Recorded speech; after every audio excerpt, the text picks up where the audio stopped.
Hello. Well, hello. Welcome back. It's another show. We always seem surprised, even though there's a countdown timer and it tells us it's about to happen. We're always surprised. But welcome. We've got a special guest. We know him as Sir. That's right. You guys probably know him as Col Shawn Mattingly. As the commander. Good evening. You're a commander now, sir. Yeah. Well, no one's more surprised than me. And what's flashing in my head right now is that Star Wars meme with the "It's a trap." I'm pretty sure this is my Finney flight in the Air Force right now.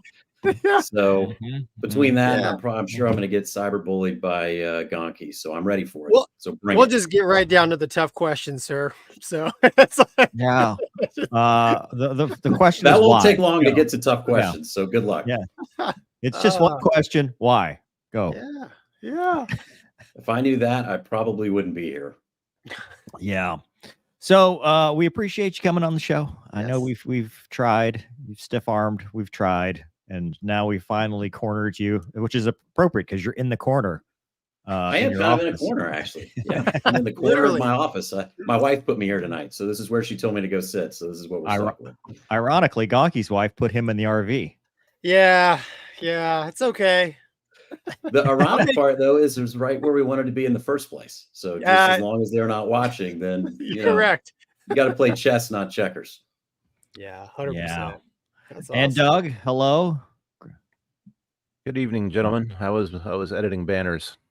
Oh yeah, we got to talk about that. But let's get right to it. We've got we'll have questions from the audience here in a minute. But first thing we always ask is, sir, how did you get into flying? Because you've had an illustrious career of aviating, navigating, and communicating. He's having an illustrious career. You are having you present tense.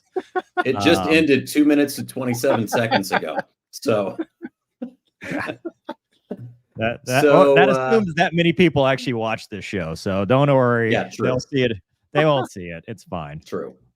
Well, first, before I get started, truly to y'all, I want to say thanks. Well, I'm sure when we talk in the Mental Health Minute at the end, I'll get a chance to say some more thank yous there. But you guys really help a lot of people.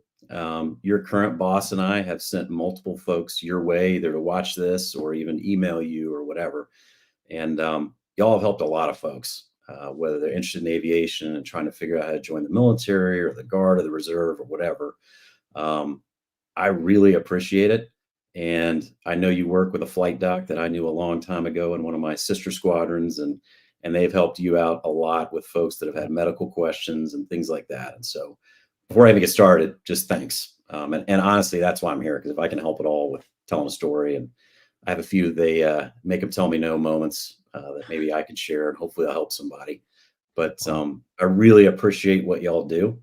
And in the background, I personally know multiple folks that the mental health piece of this helped directly. So thanks. That's I awesome. appreciate it, because I know it's a lot of work for y'all to put this stuff together. And I'm just amazed you two are actually able to pull it off. So so are we. Every week, Yeah. it's another challenge where we're just hoping that something doesn't go wrong.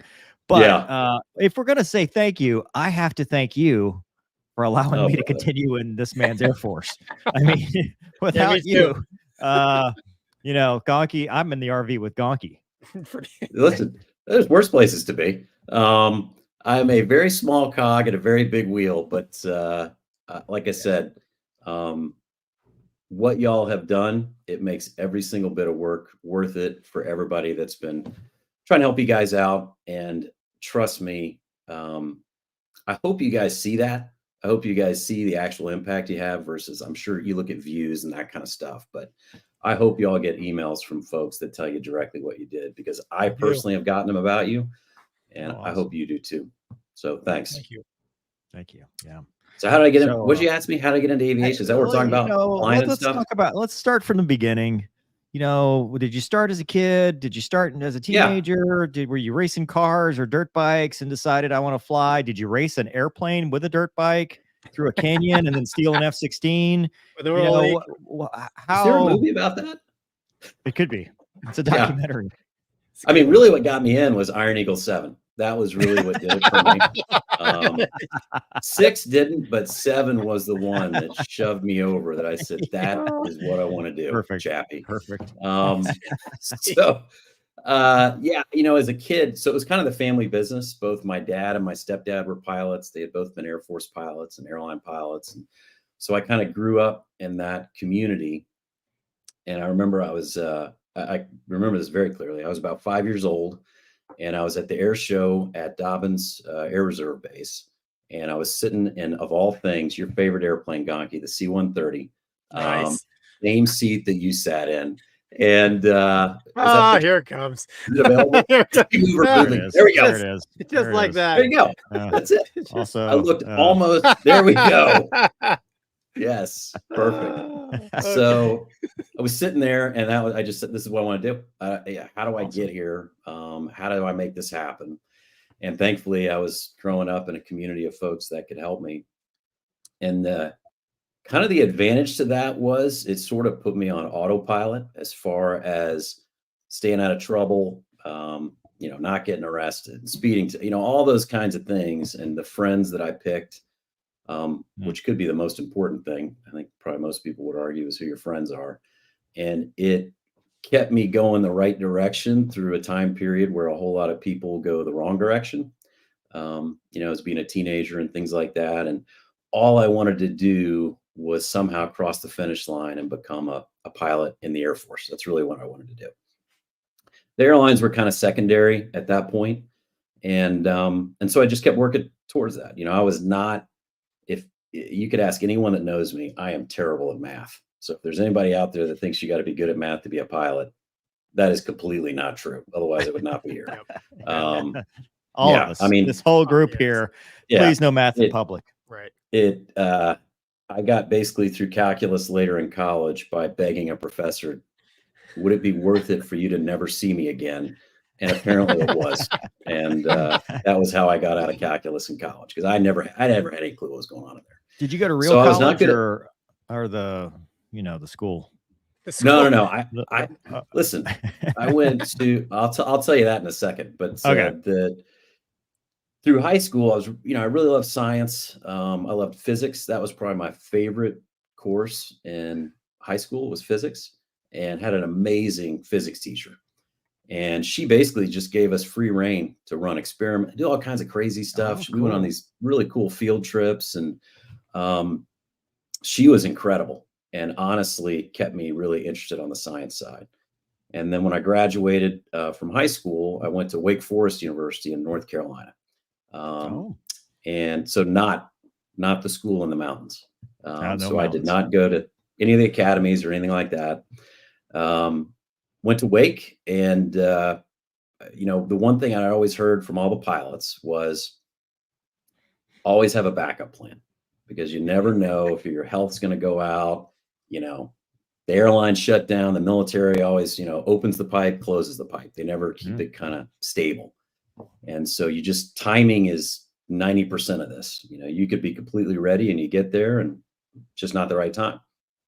So because of how much I love science, I thought, well, I'll go to pre-med. That'll be my major. Yeah, don't get too excited. The story about pre-med doesn't end well. It's a short one. It's not happy. You're not It's a talking to short Dr. story. Mattingly for a reason, right? This is a make him tell you no moment. So I had a great time freshman year in college. A great time. And it did not involve a lot of studying. So kids, don't do what I did here. Finished the first year and came back for the second year. And the dean of the pre-med section of the university brought me into her office. And I made her tell me no, and she did. And she said, listen, I will never forget this. Sitting at her desk, she goes, Mr. Mattingly, pre-med is no longer a viable option for you. Is there anything else here at the university that you would be interested in? And so I loved my psychology classes that I'd taken and biology. And so that's what I focused on. So I got a degree in psychology and kind of focused on research. I had an uncle that was really big in medical research. And so I got to work down at the CDC. I know that's a bad word from the past few years. I get it. Different CDC it's not my CDC, different CDC. And this would have been early to mid 90s. So now you know how old I am. Ebola. Well, right in HIV, the heart of the Ebola. actually. HIV and HIV.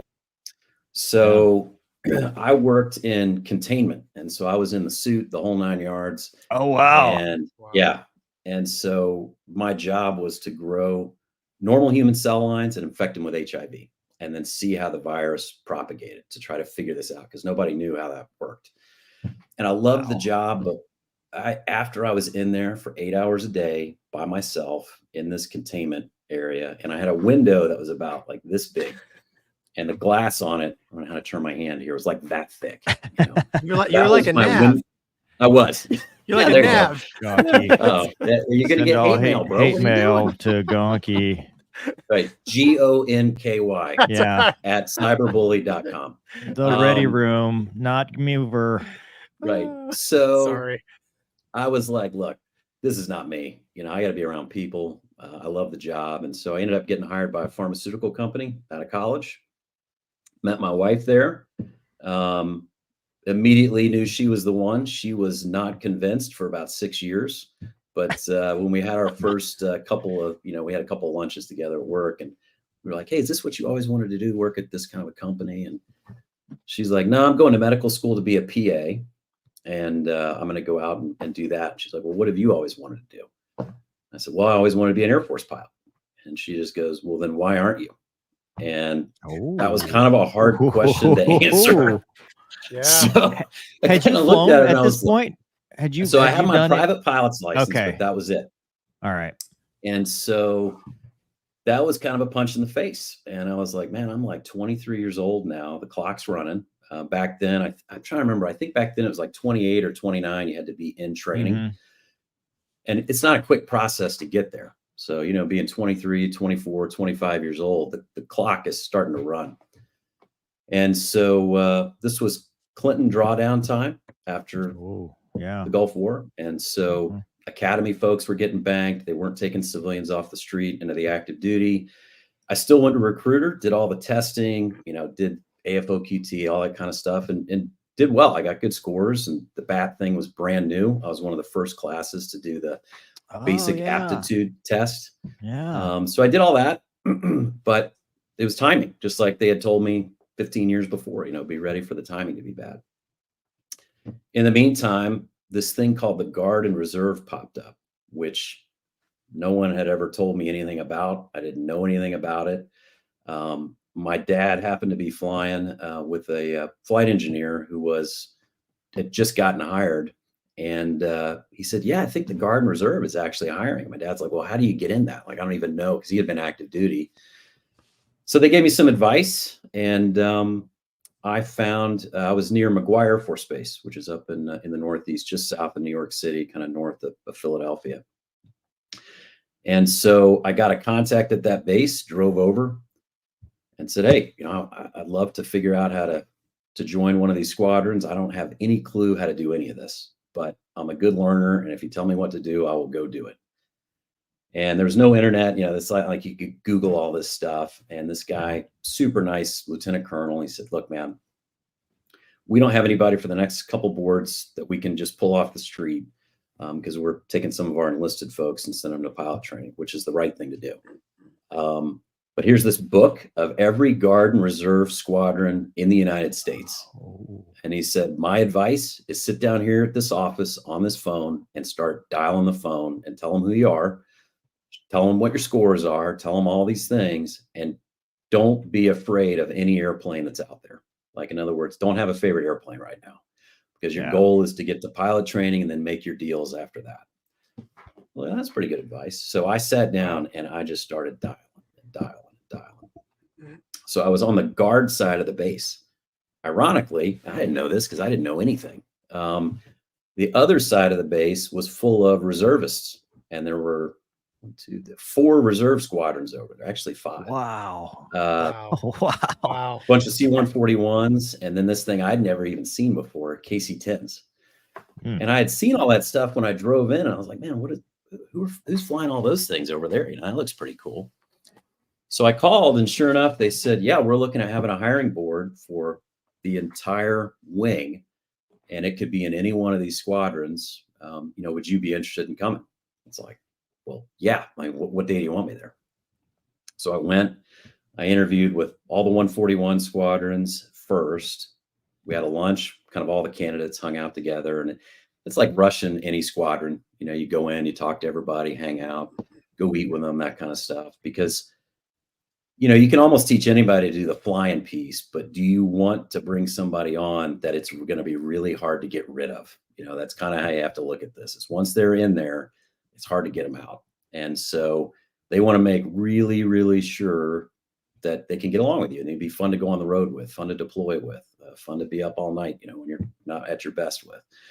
So did the interviews in the morning, and then I went over to the KC-10s and interviewed with both those squadrons. And I was with the last squadron, which was the 78th Air Refueling Squadron, that was just deactivated about 2 months ago. And sat down with their team and interviewed, and the squadron commander, super nice guy. At the end, he goes, well, here's maybe what you don't know. The KC-10 has always been selectively manned from the active duty. We have never sent a civilian, any KC-10 squadron, to pilot training ever. We just found out we can now do that. And he's like, would you be interested in being the first one to go as a civilian straight off the street for the KC-10? And it was one of those, you're just sitting there going, is this really happening right now? And I said, well, sir, everything I own fits in my car, and I could be on the road in the morning. Yeah. And he looked at me and he goes, that's the right answer. And I was like, well, good, because I didn't have another one. And so they hired me right there. And I would love to say everything went smoothly after that. It did not. And he warned me, he said, look, because you're the first one, nothing is going to go right. Everything is going to go wrong. And basically everybody that comes after you, it's going to get slightly better. And the cool thing was none of these squadrons had lieutenants. There were no lieutenants. They were all like majors and lieutenant colonels, because they'd all come off active duty. And you guys know this. You've got to have LTs in a squadron for it to be A, fun, and B, it makes you better, because you get to teach them and you're showing them the ropes and all those kinds of things. So they brought on 10 of us all in a line between the two squadrons. And so I was the first one to go, and then the next one was about 6 months after me, and then it just kept going from there. But the paperwork and none of it went well, and the medical went really poorly. So that was my first make them tell you no moment. Got to the initial flying physical before you ever leave for officer training school, or they spend any money on you. They send you to, as you guys remember, that first, well, Mover, you do because of how you got in, but they Was send it you that Brooks? first flight physical. Yeah. No, Was it they still actually Brooks back then? So that was my second one. The first one was at McGuire. They had a facility there. Okay. MEPS. So I go in, and I never had a problem on a physical ever. I'd played soccer my whole life. I was a runner. I was like in good shape. So I kind of come in like all naive, like a baby doe to the slaughter, thinking I'll be in and out of here in 20 minutes. Like this is the easiest part of this whole thing. And I go in, and the first however long the day went great. And then we get to the EKG, and they hook me up, and the guy doing the EKG kind of looks at me. You nervous? I'm like, well, I wasn't. Now I am. Yes. Yes. Yes, I am nervous. And he goes, okay. So he stops it. He starts it again. He goes, okay, well, the doctor will be in a minute. And now, my blood pressure is like 200 over 100, whatever the highest number you can get is. It probably was there. And this doc comes in, he looks at all my stuff, and he's like, that looks good. That looks good. And he goes, but this EKG, this is a real problem. I was like, what's going on? And he goes, well, you're definitely disqualified from ever flying in the Air Force. And I was like, well, where else does this sentence go? Because that's about the worst thing that you can say to me in my mind. And he goes, the other thing is it could be terminal. I think we've caught some for you, and you need to get to a cardiologist immediately. And now I'm definitely nervous. Like, thankfully, they didn't have me hooked up to the EKG at that point, because this machine probably would have exploded. And it was like out of a movie. He took this rubber stamp that said disqualified on it and just slammed it on the paper and lifted it up. And it just said, in my mind, it was in 24 font, disqualified, across my name. So I walked out. That was it. I walked out. I thought, well, that's it. Not only that, I'm going to die. Like now at 24 years old, Wow. And so I left. My wife at this point now is a PA. So I called her up, said, hey, bad news. I hope you weren't looking forward to a long relationship, because probably not going to be one with me, because it sounds like I'm checking out. And get the life insurance, honey, before they figure it out. You're going to be a wealthy woman if we can hurry up and wrap this up right now. And because she was a PA, she goes, wait a minute. And she's super chill about this kind of stuff. She goes, what did he say again?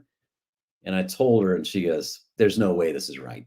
And she goes, come down to my office. Let me look at this thing. And then by the time I got there, she had already got me an appointment with like one of the #1 cardiologists in Philadelphia, who just so happened to be a Navy flight surgeon, retired. And Navy coming through. So I always have a warm spot in my heart for the Navy after this. So I run up to this guy's office, and I'm like the youngest guy by like 40 years, sitting in there. And he walks in, he looks at me, he said, what are you doing here? And I said, well, and I tell him the story. He's like, the frickin' Air Force. He did not use frickin'. I'm cleaning this up. He might have used a lot of other words too. And he went back.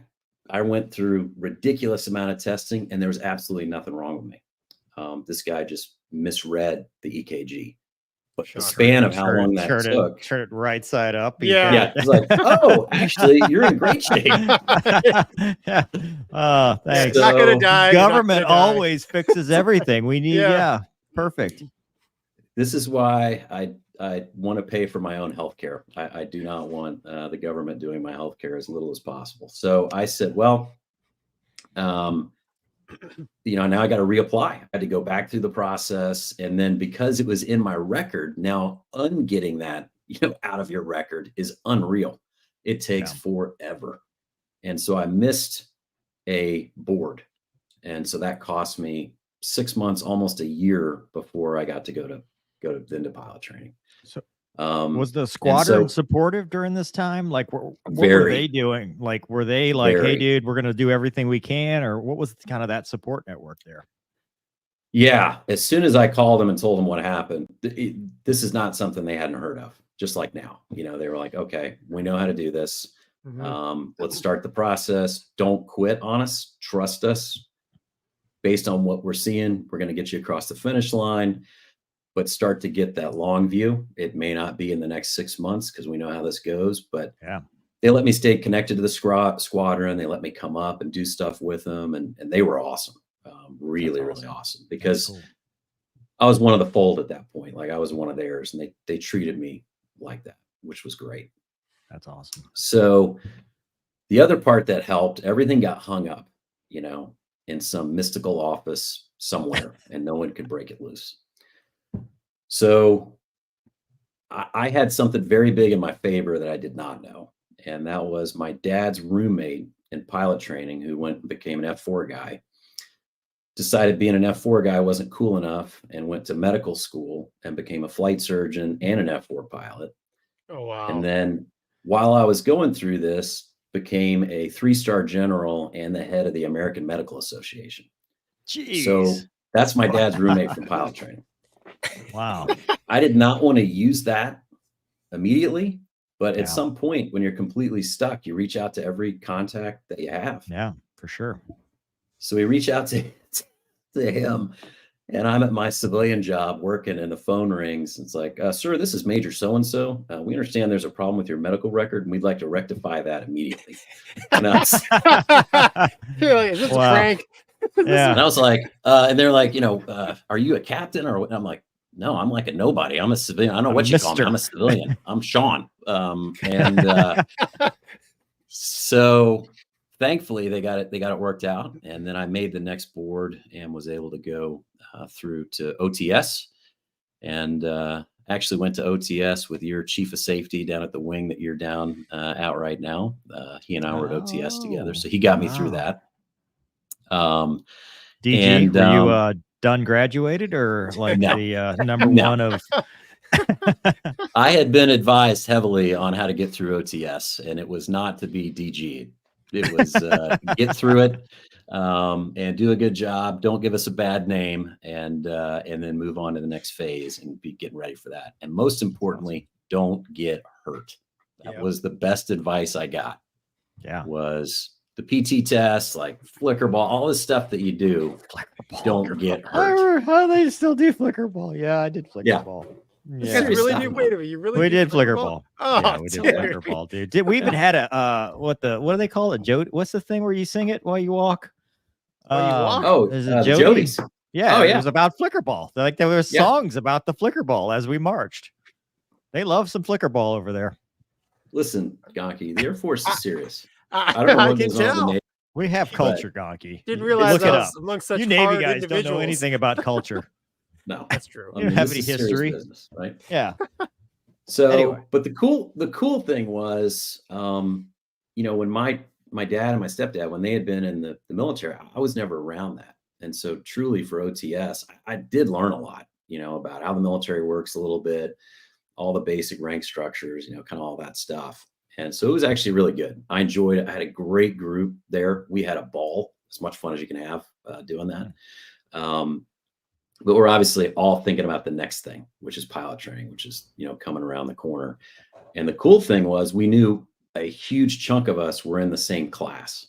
And so we were in OTS together, and we already had our bases when we were going. And so you could kind of start making friends while you were there, knowing, hey, we're going to the next phase together. And when things got, annoying and all that, kind of keep pushing each other that, dude, this is not the real stop. We're going to get through this, and then we're going to go on to the next thing. So finished that. And then I went from there to the T3 program. I don't know if you guys remember the Firefly, the T3 Slingsby. Yeah. Yeah. In Honda. Okay. And so that was the one where they lost 6 guys in that thing up at the Air Force Academy. Ooh. And so we were flying it. We started flying that as all that had just happened. And my family was kind of freaking out about it because CNN, of all things, had done or 60 Minutes. I can't remember which one had done this, but there was a special about the most dangerous airplane in the Air Force, and it's not what you think it is. And you know, it wasn't the F-16 or one of the bombers or something. It was this plane that brand new pilots are flying, and it was the T-3. So that's what we showed up to. And it was an interesting airplane. A lot of the folks that were in my class had never flown an airplane in their life. They didn't have a private pilot's license, none of it. So this was their first time in the cockpit. And you basically went up in this thing and you started from the very beginning, stick and rudder stuff. And within a few flights, you're doing aerobatics, spin prevents, all kinds of stuff that honestly, you probably didn't have a whole lot of business doing in that airplane. So wasn't it the spins that were killing people? Was that what it was? Yeah. Yeah. And it basically, if I remember right, coming out of the spin, there was a fuel line issue that the engine was not getting enough fuel. And I'm sure there's going to be a comment or anything that say that's not what happened or whatever. But basically, yeah, that was the initiation of the incident, was the spin. And it would wrap up tight.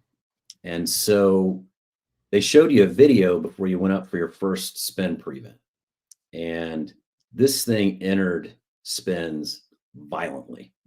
It would go into the stall and then it would cartwheel. And when it would come out of the cartwheel, of course, it would be nose down and start into the prevent and then wrap up within just a couple rotations into a fully developed spin. And it was hard to get it out of that once you got it in. And that's where, we lost a bunch of people.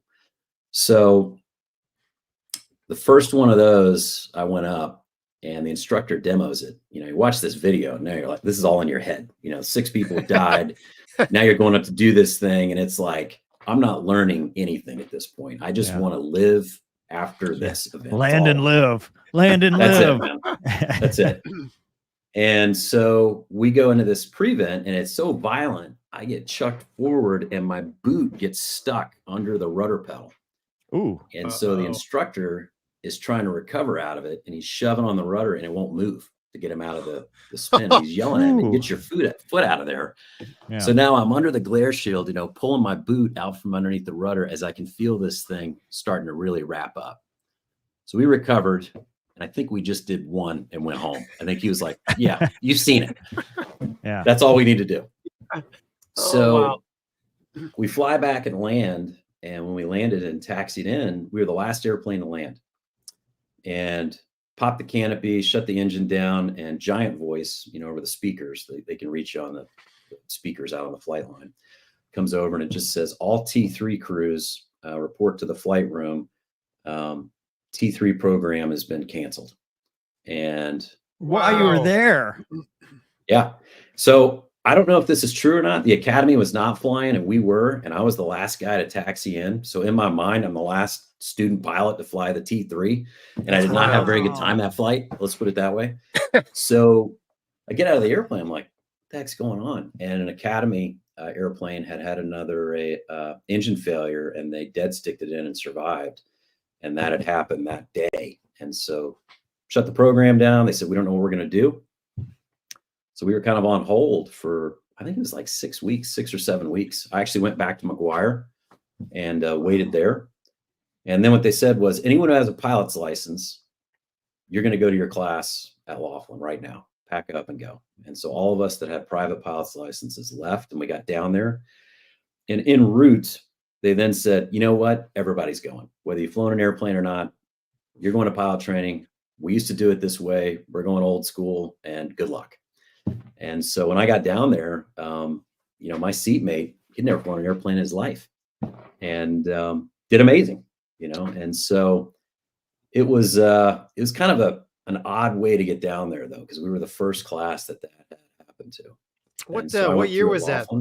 So what year was that when they shut down the T3? Do you remember? That would have been 1997. So it would have been that summer. Yeah, because I was flying out of Hondo. That's how I know about the T3s in 2001, and they were still there. Yeah, all parts of those were veterans. Yes, exactly. Did you wear a parachute? Were you like wearing like a the tweet style, like the backpack, the big? Yep. I would phrase it more. It was wearing me. I don't really the 50 think pound neck breaker. I don't really think there was going to be much that happened with that thing on my account. I just thought, well, I'm doing it because they told me, but I don't think this is probably going to work out well if I have to jump out of this thing. But yeah, they sat there for, I can't remember how long it took until they finally, but it was after 01. I think it was like mid early 2000, like 2003, 4, somewhere in there. I think they scrapped them. No, they were selling them. I think they some sell people them? were buying them. Yeah. Yeah, I don't know. I know it had to get that fuel line fixed. That was a big thing if they were going to sell them. But and it was, without that, and obviously the fact that the part that bothered me with it was I'd got my private pilot's license, and so I had some basic stick and rudder things, and I felt like that was what we should be focusing on for everybody who had never flown an airplane before. And I'd flown gliders too. Anybody that's looking at going flying, I would start with gliders, learning that really basic stick and rudder stuff. That helped me, and it's helped me in emergencies and things like that more than almost anything else, is just understanding that basic physics. And so if I were going to pick a program, I'd start everybody in gliders and then move up from there, because you will learn a tremendous amount about how airplanes fly by flying gliders. And it's not easy. I mean, those are challenging programs too, but yeah, so that's how I ended up down there. And I think they actually did destroy those airplanes. Doug has corrected me that they were destroyed and not sold. Only the T-41 was sold. So yeah, he is correct in the background telling me I'm wrong. So yeah, carry on. No, I was telling everyone Shawn is right. Hey Doug, can I bring my wife down? Yeah. Can she come here? You say that again? Yeah. I'll take it. I'm so rarely right. I'll take it anywhere I can get it. So, I'll take that. Sir, here you're always right. Yeah, that's correct. You're always welcome here on the Mover and Gonky show.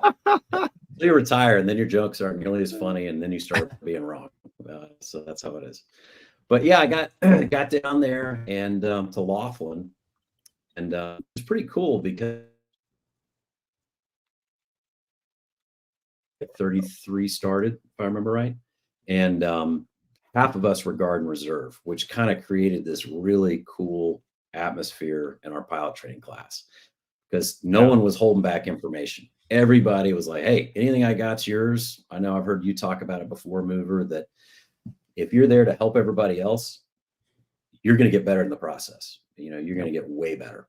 And that was really the environment we had in our class. It was the greatest group of people, I've ever gotten to be around. I mean, they were just phenomenal. And it was tough. We were a T-37 class, not a T-6 class. The T-6 was out there, but not at Laughlin yet. Oh, wow. And so we were doing all T-37s, and that's actually it. Were they white? Right there. Did you fly No, did you fly the white ones? They were they had gotten repainted to the blue and white. Blue and white. Okay. Yeah. And so what was cool about it though was those same tail numbers that I flew in pilot training, my dad had flown when he went through pilot training. That's in awesome. the 60s. Yeah, And cool. he had gone, it was pretty cool. He had gone through down at Laredo. When they closed Laredo, they moved their T-37s up to Del Rio for Laughlin. And so that is a tribute to that airplane, because you have a bunch of idiots flying it for 6 months and trying to kill themselves and over G'ing it and rolling all the things you don't want to do with an airplane. We all did it. Well, at least I have a friend who did most of those things. In the airplane. You know a guy. You know a guy. I know For a guy. legal I know a reasons, guy. this is a joke. Yes, of course. Yeah, this is a joke. Yeah. Put that disclaimer up, please. There you go. But I had an absolute ball flying that airplane. And it was cool going to pilot training, already knowing what you were going to do. And it changes the whole thing in a lot of ways. As long as you get the grades and you get to the finish line. It was very different then as far as what everybody was interested in. It was just kind of a different environment, different culture. The top two airplanes coming out of pilot training were C-17s and KC-10s. And 38s were going last in the class. And that held true with our class. Because when it came to track select time at the 6-month point, you got to pick where you went. And they literally put a transparency up on this giant screen, and you stood up in rank order, how you finished at the 6-month point, and said, I'm going to take a T-38. I'm going to take a T-1. I'm going to go to T-44s at Corpus Christi to go fly the 130s, or I'm going to go to helos, whatever it was. And we were one of the very last classes that got to do that, because there were some folks that were understandably not real happy about that. But while flying the Tweet, I had just absolutely the time of my life. I fell in love with formation flying and aerobatics, and it just was such a fun little airplane. And you get to go fly solo in this twin engine jet, and there would be a couple guys that were like, "Oh, it's so slow." And I was like, "Dude, you were flying a 172 3 months ago. Like, what are you talking about?" And exactly. Yeah. And it was amazing. You take like for instance, my table mate, the guy that I was with, that became just one of my really close friends, never flown an airplane in his life. And within a couple months, he's 3 feet from another airplane, flying formation in the weather. I'm like, talk about designing an instructor program that works. Taking people from that point, 0 flight experience, to a twin engine jet in formation solo, which maybe that's not a great idea, but we did it, and the program worked, and the success rate was incredible. If you would listen and you had a good attitude, and you were willing to, admit your mistakes, be humble, say, yep, I'm going to do better tomorrow, and you studied your tail off, you were likely going to make it through. They worked very hard to get us through that program. And so, I loved it. And like I said, I love the formation piece. And can I tell a short story? Yeah. It's literally, this is all we're here for. Correct. Please continue. So if my tailmate watches this, I'm not going to use his name, but he'll laugh, because this happened. The 2 of us were out in formation, and we weren't cleared solo yet. So we had an instructor, and the T-37, you sat tandem, not front to back, so side to side. So the instructor's watching everything you're doing, which is a great way to design a primary trainer, where you can sit there and watch what's going on as an instructor. You're not kind of making assumptions from the back. So we're in formation, and I was 2, he was lead, and he kicked me out to the side. I went out to route, and he was supposed to give me the signal to rejoin, which is the signal that he gave. And then he was going to go into a turn, and I was going to do a basic rejoin on him. That's all we were going to do. So he gives me the signal to rejoin, wiggles the wings or whatever. And I look over, I'm like, okay, I nod. And instead of doing that, he just pitched straight into me. I don't know what happened, like what went on in his brain, but that's what he did. Just pitched right at me. And I had, like 2 seconds to react. And I just pulled straight up and went inverted right over the top of him. And as I'm looking down at him, he's looking up, and you can see the instructor is taking the airplane, and my buddy just goes, and I went sailing inverted across the top of him, and then rolled in on his other wing. And all you could see, and we still had screamers as instructors, and all you could see was one helmet just like shaking violently and up and down. And you could see my buddy doing this. Yes, yes, sir. Yes, sir. Won't happen again. Yes, sir. So, That's stuff awesome. like that happens all the time in the class. And it's just, it's a great time. It's fun at night, on the weekends. All of it's fun. It's just like being on the best sports team you've ever been on. And then you add "You Might Die" to the mix, and that makes it even better. So we got to the end of the 6 months, and then we all kind of divided up and went our different tracks. And some folks left to go to Corpus, to go to T-44s. They had a great time. They lived on the beach. I went to visit them every chance I got, so I could get out of Del Rio. And then some folks went to helicopters. We had, I think, 2 or 3 folks that went to helicopters. And then 38s and T1s. So that was kind of how the split happened. And I went T1s because I was going to a KC-10 afterwards. And at that time, the heavies split and went that track. And then within that track, you had either airlift or tankers. And then Some of the stuff was all the same, and then you would go off and each get extra like low levels, formation low levels if you were doing airlift, and you would get more tanker sorties if you were going to go the tanker track. And we had a ball. I mean, that T1 is a cross country machine. And so you would always go out with 2 student pilots and an instructor, and you'd go, the instrument work you did in that airplane, if I could get back to where I was that good of an instrument pilot again, I probably feel a lot better about myself. Right now, I just want the ILS and I want to see low glide slope. Yeah. No, Fix to fix. that was the one thing I never understood and faked the entire time. Yeah. I could not understand a raw data fix to fix. And so my trick on that was I would do real small heading corrections, and I would wait until I saw my instructor's helmet start nodding, and then I would roll out. And then if he kind of did this, then I would roll a little more, and then I would see him like that, and then I would roll out. Yeah. That was like voodoo magic to me. I did not understand that whole pencil method. And Yeah. And let me put it to you this way. Not once have I ever been in any airplane since then and been like, let's get our pencils out. We're going to die if we don't get this fix to fix done. It's like calculus. Never figured that out either. Yeah.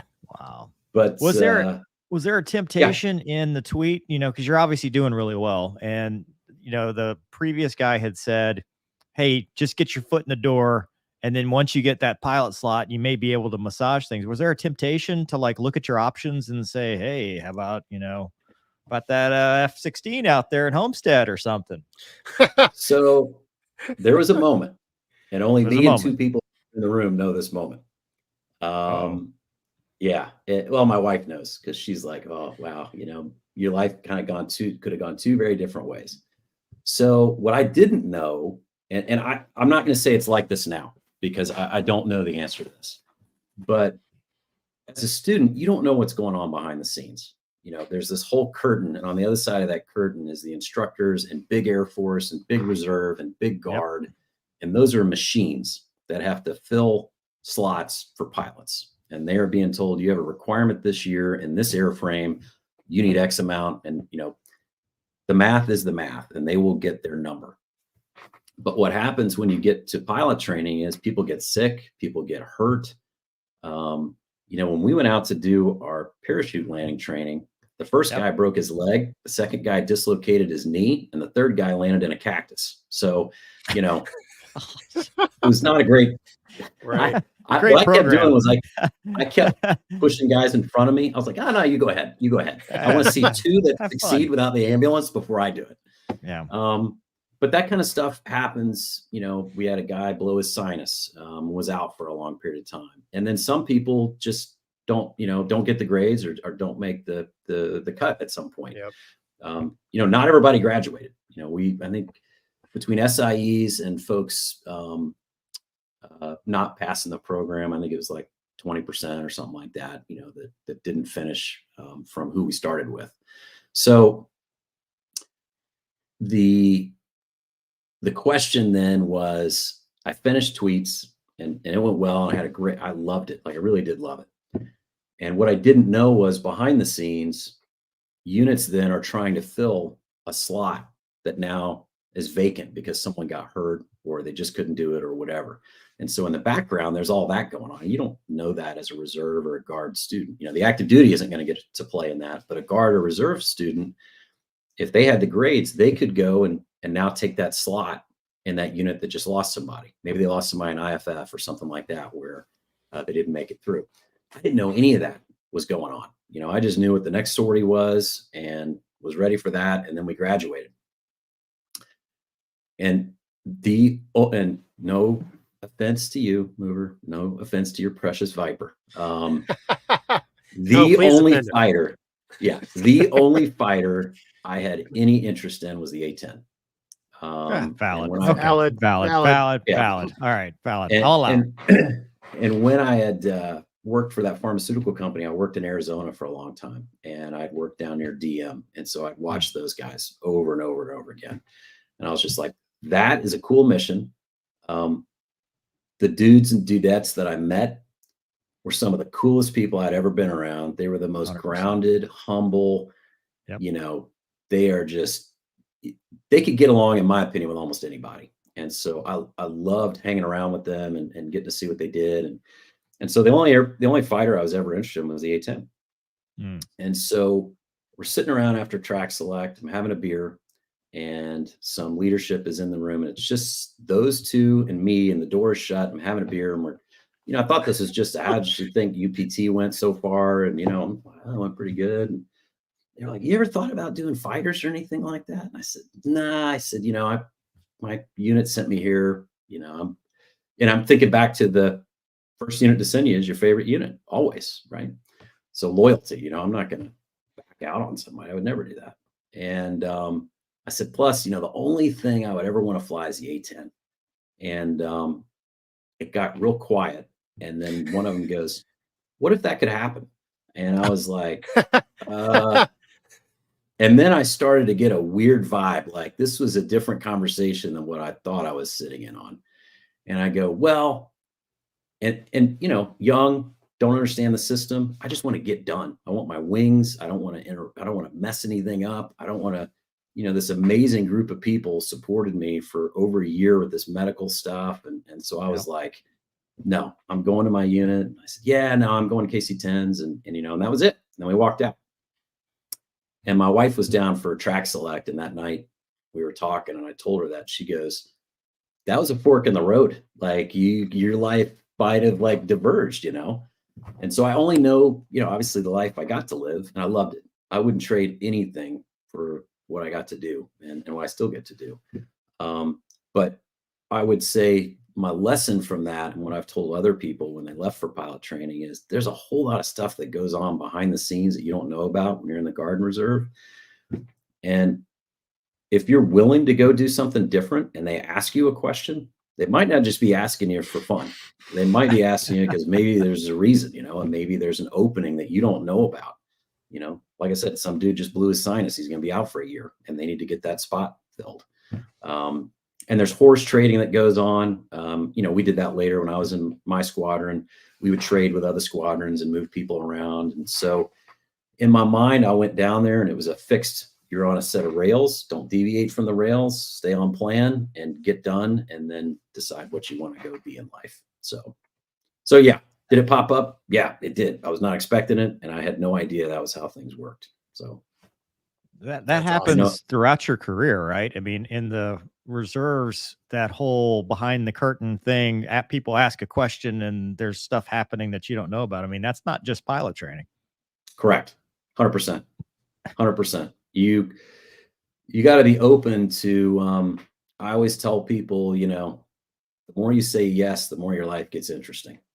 You know, there's certain phases of life where you can't say yes. You know, I've had stuff pop up where with kids or family or whatever, it was not a time for me to say yes. Then I've had other times, like how I ended up down where you guys are. That phone call came, and it was, I was not planning on this, said yes. Ended up being the most amazing experience with the most incredible people I've ever had. And you guys probably agree. I mean, that wing is unique. Absolutely. In the amount of people that are just incredible. So, yeah. So then I went on to T1s and had a ball flying that thing. Like I said, cross-country machine all over the place. And that went well. And it was really a team environment, which I loved. Like that's kind of what I thrive on, is the team aspect, all this stuff. I hate working by myself. And so finished that up. But what was interesting, in the last month, we had a tropical storm hit Laughlin, and it dumped like 14 or 15, some crazy amount of rain on Del Rio. And so your chief of safety called me up at like 3 o'clock in the morning before I was supposed to go do a flight. And he said, hey dude, don't come down to the flight line.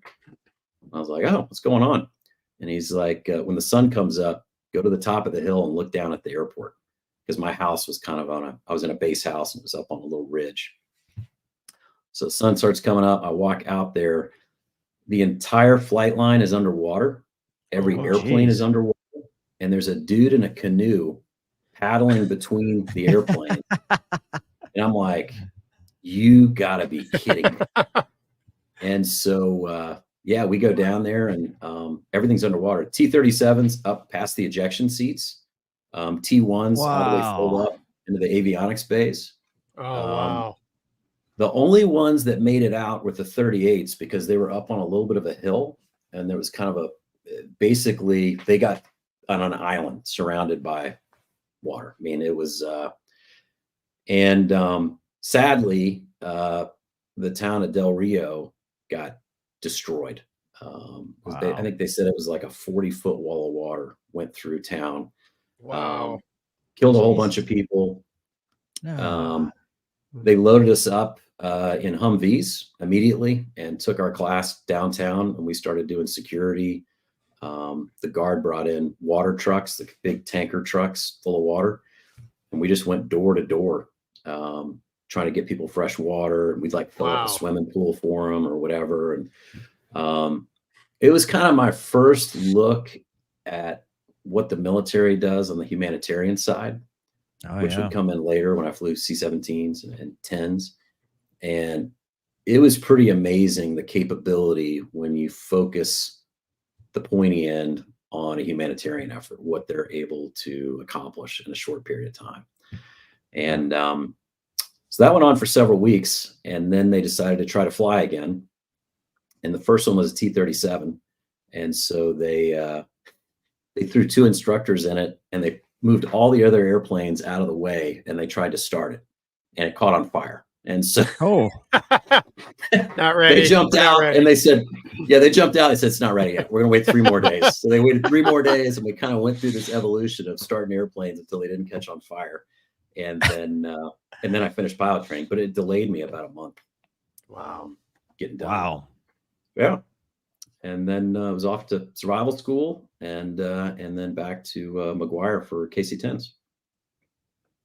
Wow. So was the T1, that thing's got, it doesn't have ailerons, right? It's got the spoiler-on thing to try to simulate bigger aircraft. Yep. And it did a good job of that.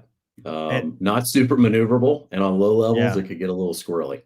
So, Was it the tanking mission? Did you guys just like close trail and like pretend? So like, you basically would do the rendezvous. So just like what you're used to, you would do all the calculus, because back then you couldn't use the magic. You had to do all the manual calculations for the rendezvous, offsets and distances for the turn on. So you roll 3 miles in front of the receiver. Oh, like a and then as a receiver, you had to close on the same line that you close on when you're doing it for real.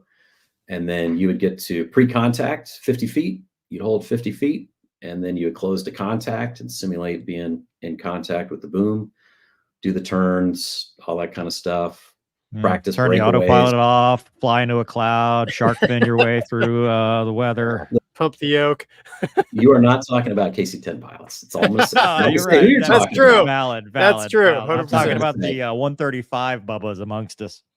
I'm not saying who you're talking about. I'm just saying you're not talking about KC-10 guys, right? That's true. 100%. Yeah. So yeah, the T1 mission was really ideal for that kind of training. I mean, it did a great job preparing you if that's what you were going to go do with your major weapon system. You were very familiar with the tanker profile and the receiver profile. And for the airlift folks, they did all the low level stuff. We got to do 2 or 3 low levels, but they did a lot more than we did. And they would practice airdrops and all that kind of stuff. So it was I found it to be a great program, cool airplane. Well, now they don't do that, right? So they skip straight to the sims from T6s where they get their wings. Right. Like, do you feel like if you didn't have that, did you be missing out? Is that something that because real airplane experience. Yeah. I mean, there's something to be said for that. I think I can only say how I felt when I graduated, which was, I probably felt inappropriately confident in my ability to go and be successful. Gonky's life story. Thing. Go on. There you go. Yeah. Inappropriately confident is the title of Gonky's book. Yes. Hold on. That's valid. Actually, that's good. Write that down, Gonky. Write that down. Yep. Pretty much. Could be a My good wife coffee would table agree. book. She'd agree. The Golden Retriever life story, inappropriately confident. Yeah. So yeah, I mean, I felt like it did a great job. I felt like that program really prepared me for what was to come. So Yeah, and then the KC-10, I mean, what was it like? That's a big airplane. That's a big yeah, airplane after flying a lot of little airplanes. yeah. I mean, that was kind of unnerving the first, because the deal with the KC-10, because some people maybe don't know this, it is both a tanker and a receiver, so you can both give fuel to pretty much every asset that's out there, but then you spend at least half your time taking fuel from other tankers. So you're a receiver pilot and a tanker pilot, which back then was more unique in the tanker world. The KC-46 now kind of took the lead of that and how useful that was, and they do both as well. But there were only a few 135s that were able to do that. They were modified. All the KC-10s, 60 of them were built. We had one burn up on the ground and unfortunately kill a maintainer at Barksdale during a ground incident. But other than that, and I can say this now without knocking on wood, and I refused to say it until the last one landed at the Boneyard last month. But we had no airborne Class A mishaps. We kept 59 airplanes for its duration, safely flying and doing. We get used to seeing air refueling, but it's dangerous. You put that many airplanes in close proximity together, and it's dangerous. Why didn't they? I mean, why didn't they build more of them? So, there's an interesting thing about air refueling. Do you need booms or do you need fuel? And there's a math problem there, which is about cycle times. And so, like y'all as fighter pilots, if you're pushing a strike package somewhere and it's, 4 ships of F-16s, each of those 4 ships takes to come across the boom for a pre-strike and a post-strike. Each of those cycles for that 4 ship is probably 15 to 20 minutes as they come across. And if you imagine you have one tanker with a huge amount of fuel on, and you're just going to do all these fighters, by the time you're done, the first ones need gas again, and they're never going to be able to press. Good in there. And so, yeah. So you need more tankers with a moderate amount of fuel is typically what you need. And that way you can meet the cycle times. You can meet the ship cycle times. When the ship's got a land time, you're going to have to get everybody cycled so they can get back and have enough fuel at the boat to do what they got to do. And you're not going to move the boat time. Like, that's not going to move. So you've got to be able to cycle everybody through quickly. So I think the 10, some of it was that the DC-10 went away. And so our parts supply and the ability to keep that thing running, easily went away. And once that happened, I think that was kind of the death knell for the airplane. Because, we would be all over the world and we would go steal an American Airlines part. We had an agreement through Boeing that, look, if we were somewhere and needed something, one of those operators would give it to us, because it was just a DC-10-30. That's all it was. And then they threw everything else on it. But it was a phenomenal airplane. I mean, you get kind of jaded because you fly that thing and you're always bringing the most popular girl to the dance, no matter where you go. I never saw any fighter pilot when I would show up be like, great, KC-10. Oh no, you got to be kidding. But you talk to them and they're happy. The boom's happy. The pilots are happy to talk to you. It's like a party up there. You're just like, oh, this is a nice little break. It was the greatest road show you could ever go on. We had an absolute ball, and it was, it was challenging too. I mean, it because you had that receiver refueling. There's times we'd be in horrible weather, and you guys have done this too, refueling. But we might be helping with a fighter drag, taking fighters across the pond, and we would meet up with like a KC-135. And I'm sure you guys have done this. You'd move from us up to the 135 while we go get our gas. And the weather would be so bad, y'all would be in fingertip with the 135. I can barely see the 135's wingtips out there while I'm getting fuel. And you're just dialed in there. And then if I back out and lose you guys, we're going to have everyone lost wingman, immediately. And so the rules would get a little gray, and you would be like, while I'm tucked in here, I need you guys to come back on us in fingertip. And so, you would move from the 135 back to us while we were still refueling, and then we would back out. I mean, it was And we amazing. I would mean, the stay crews there. were, We would yeah, never go back to the 135. We'd stay there. We would Yeah. like to refuel off of this airplane, right. Yeah. We don't want to do this, but so please. it was great. I loved it.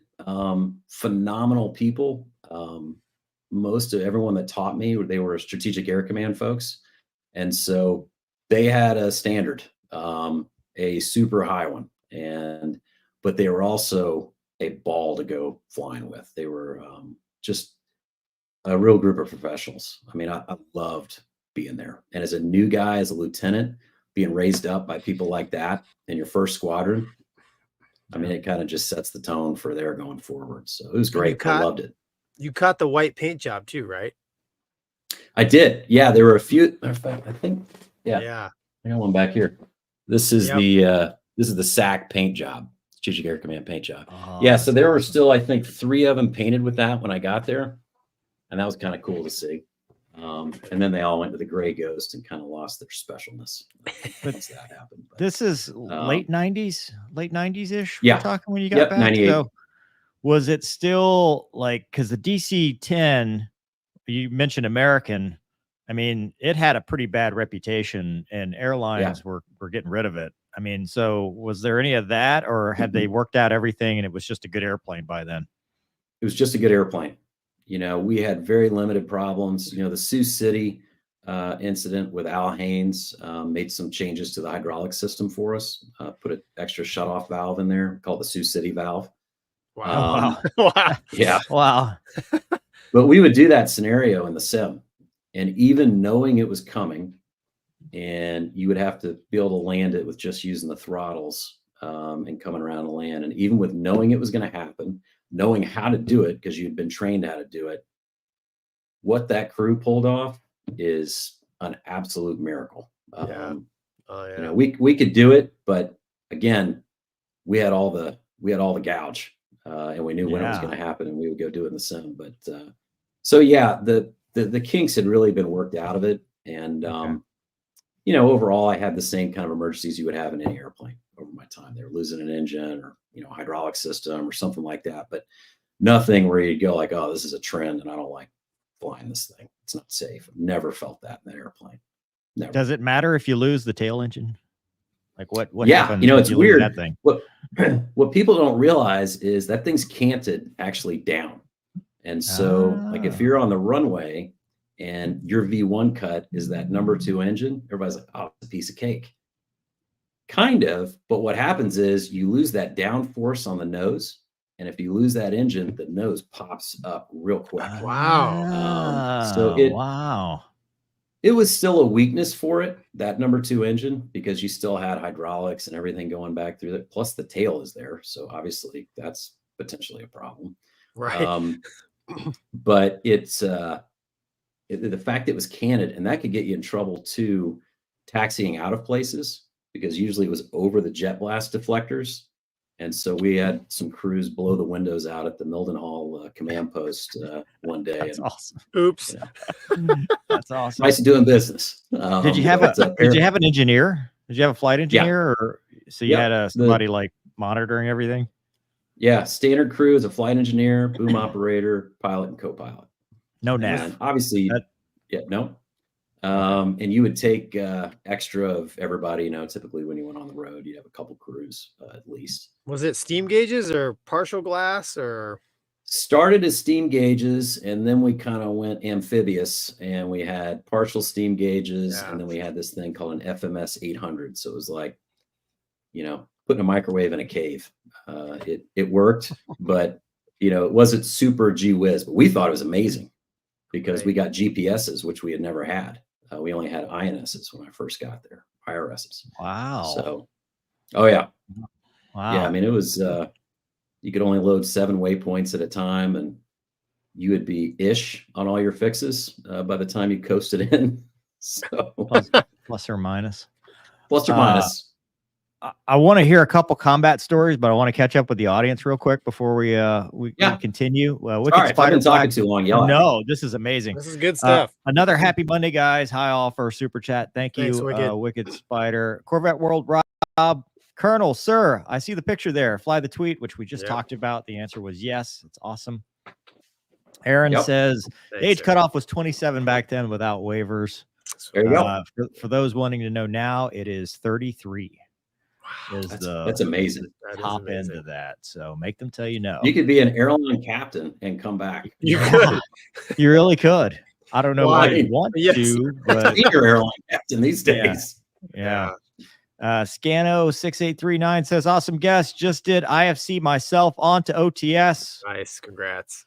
Congratulations. done. Study And I hard. started this just because I thought it was funny. Scrap Smith said, does someone mention crew chiefs? I am here for your praise and all. Let me tell you something. If you don't take care of your crew chief, you will pay the price. So Yeah. And so going back, because this is awesome and fascinating.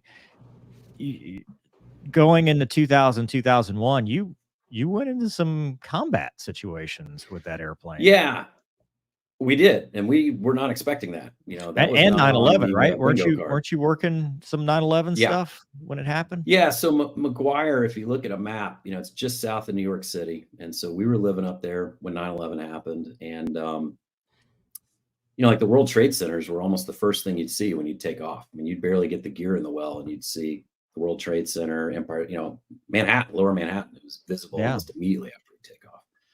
So when 9/11 happened, yeah, I was driving into work that morning. Unbelievably beautiful day. I mean, like one of those where you stopped and were like, this is the most beautiful morning I think I've ever seen. And by the time I got into the squadron, first building had been hit. And I think anybody who's an aviator looked at that and was like, especially if you knew the scope and scale of the World Trade Center. So Yeah. if you spent a lot of time in lower Manhattan, you knew how big that building was. And when you saw the size of the hole, you knew this is not a 172 or some wayward general aviation pilot. This was an airliner. There is no doubt. Now, why, we didn't know yet. And then while I was standing there, the second one hit, and instantly the flip switched in the squadron. I mean, people immediately started running for their bags to get out of the flight line.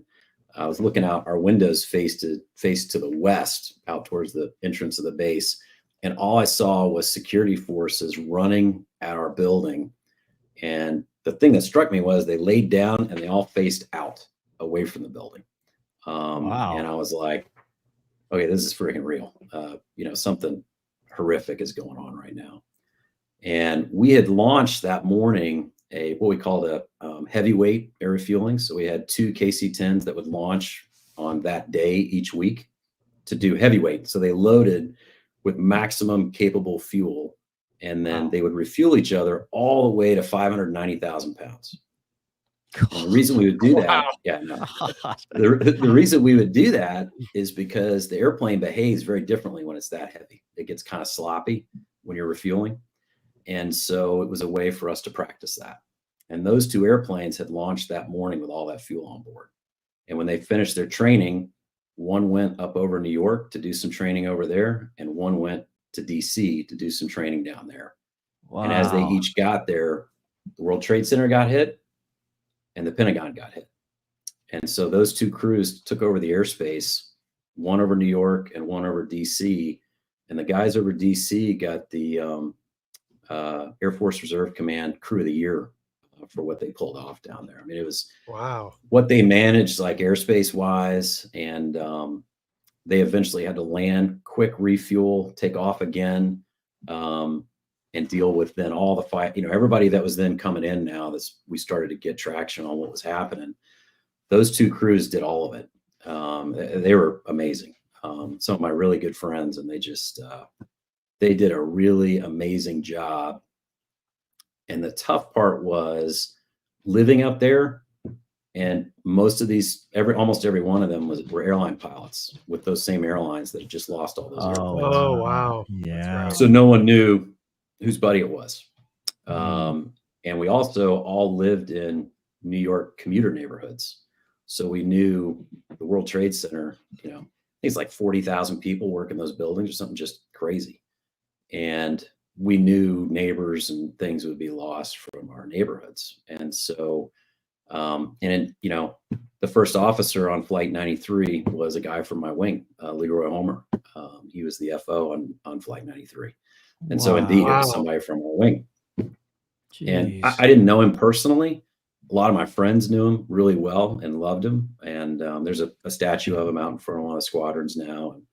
And so it was super personal because of where it happened and the fact we were there. The smoke from the World Trade Center came down over our building. You could smell it for days after that. I remember going up and I was circling over them, the World Trade Centers, while they're still burning. And, you know, you see all the fire department. I mean, just thousands of first responders. I mean, thousands of them. Yeah. So it was tough. I mean, it's still tough to think about, talk about. Like, you know, it was not good. It was about as bad as it, I think, would ever get. But it was weird. You know, my first set of receivers were the Cape Cod F-15 guys. And to rejoin, and I'd already done downrange stuff. And so I'd already done some combat support stuff and things like that. To authenticate and use all the brevity words and rejoin with fully armed F-15s over basically your hometown was weird. Surreal. Was, that's crazy. Yeah. It was definitely one of those moments where you're just like, I can't believe this is happening. I still can't believe it. You know, I mean, it's whatever, 23 years ago. And we went 24-hour ops the minute it happened. The only funny thing I remember was as everybody was running for the airplanes, this one guy goes, wait, we can't do this. We don't have crew rest. And this other guy yells, it's war. You can fly drunk if you have to. Good thing I already am. Yeah. He's not wrong. You know, I mean, it's true. So anyway, we knew we were going to deploy right away, and we did very rapidly. You know, you're not going to do anything over Afghanistan without fuel. It's landlocked. You know, we own no property there when it first kicked off. And so I went over as a first lieutenant, aircraft commander. And, you know, my crew and I got there, and I want to say we got there like mid-October to late October, something like that. And so everything had kind of just kicked off. We still didn't own property other than what the special ops folks had. And so, yeah, it was crazy. I mean, you know, we were used to the Soviet stuff where we would stay outside the forward edge of the battle area. We'd refuel you guys. You go do your thing. If we hear the word MiG, we turn around and we get the heck out of Dodge. Yeah. Good luck. We're all counting on you. This is what you had fun for. Go enjoy it. And you know, and the thing with the 10 especially, you know, everybody thinks, oh, you know, MiG's so much, you know, all that. You're in trouble if one launches. As long as we knew it happened, you know, we could go 9.0, 9.2 Mach for 3 days, you know, with the amount of fuel we had on board. So it's like, I'll run a guy out of gas very, very quick, as long as I know where they are and I can get going the exact opposite direction. So, you know, because of AWACS and the C2 capabilities we have, it was never that we were worried about. But that thing can go 9.2. Different animal. What's that? Hold on, that thing can go 9.2.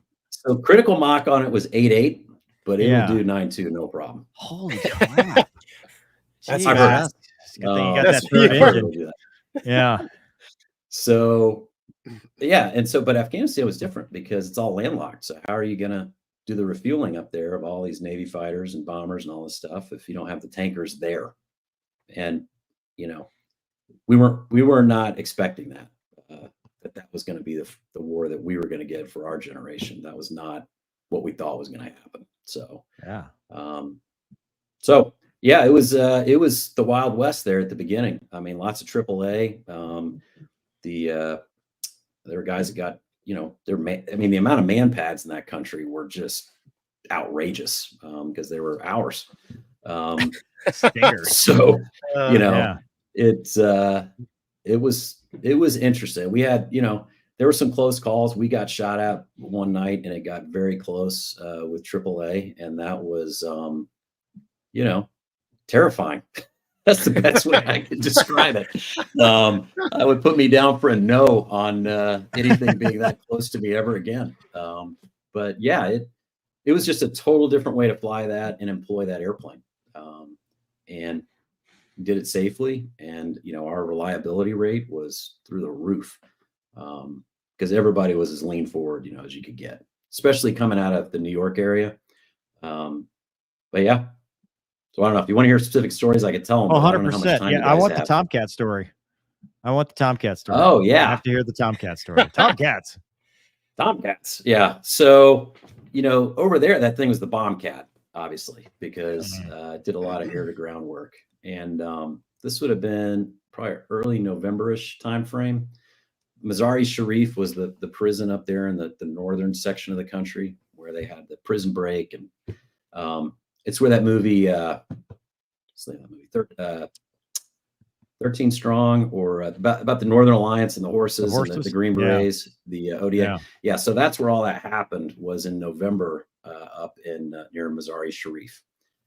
And we got launched this one day, and the weather was terrible, absolutely terrible. No one else was flying over Afghanistan.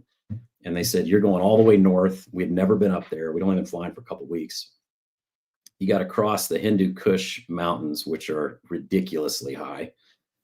Get up there, we drop down the other side. I see, you know, the prison, that whole area of Mazar-i Sharif. I'm like, wow, we're like really here. This is happening. And it was a single Tomcat, which was weird. I don't know if his wingman bailed and he decided to stay. It broke. Or, yeah, it broke. Could be. Wingman broke. It was Maverick. I don't know. He left his wingman. Yeah. He did. He thought, and you know what happens if you think. So we're up there, and the intel guys, you know, they had said over and over and over again, do not get down in the valleys. Do not get down in the valleys, because these guys are really good at shooting down big, dumb airplanes like mine. They did it a lot with the Soviets, and, you know, they're ready. Yeah. So I'm like, okay, don't go in the valleys. Like, I'm Georgia public school system. You tell me that, I can follow that rule. So I could see down this valley, and I'm out here orbiting in my spot, waiting on this dude. And then he calls and says, hey, can you come down here and get me? And I said, no, you come to me. And I said, no. I said, if you're an emergency, I'll come get you.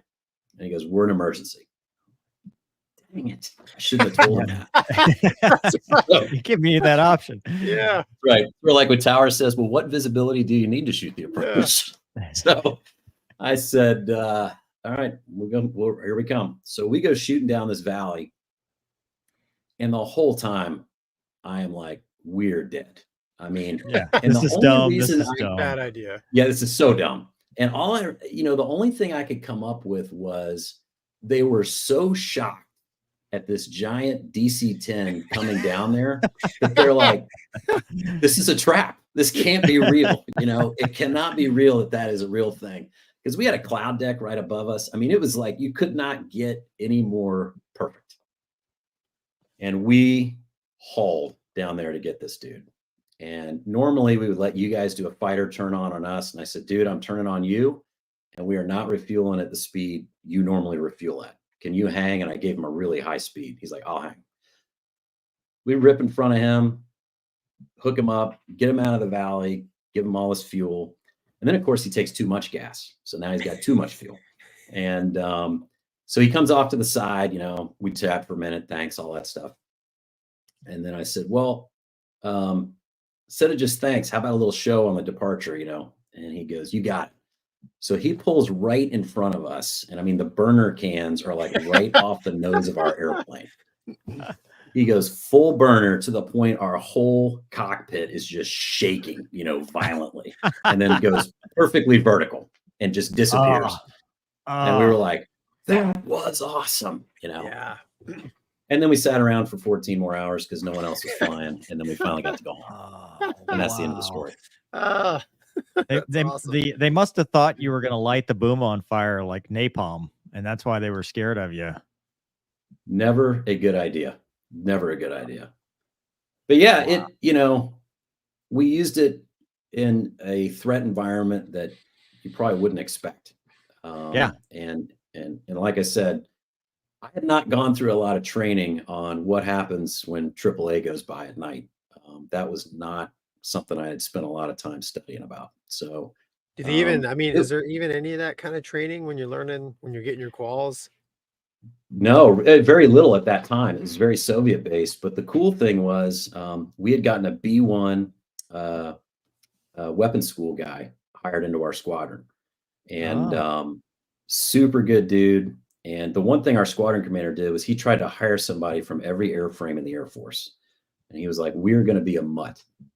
And that means we're going to be better than everybody else, because when the crap hits the fan, somebody in the room is going to know what to do. And it was genius. I mean, we hired F-15 guys, 16s, B-1s, everything.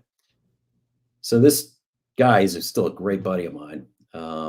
Before we all deployed, he goes, come in the conference room. This is going to be something you guys have never seen before, what you're going to have to go do. And I'm going to give you the quick and dirty on man pads, AAA, everything you possibly could do with a big airplane to survive this. And thank goodness I went to that class, because when it happened, I did what he told me to, and they missed me. So it worked. Wow. Wow. So it was good. Yeah. Wow. Were you, I mean, just kind of geeking out on the status, were you an Air Reserve technician at the time or an AGR? Yeah. So you were, So I was civil an art service. for, yeah. So I was an art for like 6 years before I left and became a TR, a traditional Wow. reservist. And so I was a full-time guy. And so I had to go on orders to go on these deployments. Wow. And so you ended up going to the C-17 from there, right? Yeah. So while we were on one of those deployments, one of those landed where we were, and this B-1 guy and I were like, we got to go check this thing out. So we talked to the crew, they let us up in the cockpit, and we're both sitting there, and we both looked at each other and were like, we got to go fly this thing. Like, this looks like it's probably a lot of fun. And so we got home, we found out McGuire was going to get C-17s, and they were going to stand up squadrons, and they were looking for initial cadre people. We were like, hey, we'll interview. And so we both interviewed, both got hired, and then we went to C-17 school and got to fly that airplane. And again, another home run. I mean, it's a great airplane. That thing was pretty new, right? Came out in the late 90s or early 2000s? I think it was like early 90s. The 90s? first version of it came out because I remember it was replacing the 141s at Charleston first, I think, or maybe McCord. Somebody I'm sure will correct me. But it was a design marvel. I mean, what that thing could do was pretty unbelievable. Could the KC-10 carry more? I forget. Somebody was telling me the KC-10 could carry as much cargo. It all depended on your fuel loads. Okay. It sort of could kind of change things. Okay. But where the C-17 could go certainly put the KC-10 to shame, as far as both threat environment as well as its ability to get stopped in some crazy distances. I mean, the assault landings in that thing were. You throw the reversers out, right? Airborne? Yes, which is a horrible idea. Yeah. I remember the first flight where I did that, the instructor's like, all right, we're going to do, a tactical descent or whatever. I'm like, okay, cool. And then he goes, we're going to throw all 4 thrust reversers out. And I was like, this seems like a horrible idea. It sounds like something Wile E. Coyote would do. And at that, it used to be unlimited. When I was flying it, they had limited the descent rate to something like 27,000 feet a minute going down. And So that's the limit. what's scary is it had been unlimited before that. Right. Oh, geez. Yeah, it was insane. I mean, the first time you do that, it's just like nothing but dirt in front of you, and you feel like you have no forward momentum at all. And it's just like the airplane, and it doesn't accelerate. That's the crazy thing. And so you're just pointed straight at the ground, and it's amazing. And then the trick then is dishing it out, obviously, before you make a smoking hole. And my comment was, why don't we just put 2 out in reverse and leave the other 2 normal in case these other 2 don't come out of reverse? So I'm thinking, yeah, all 4 of these, man, we're in big trouble if they don't come out of reverse. That's all we got.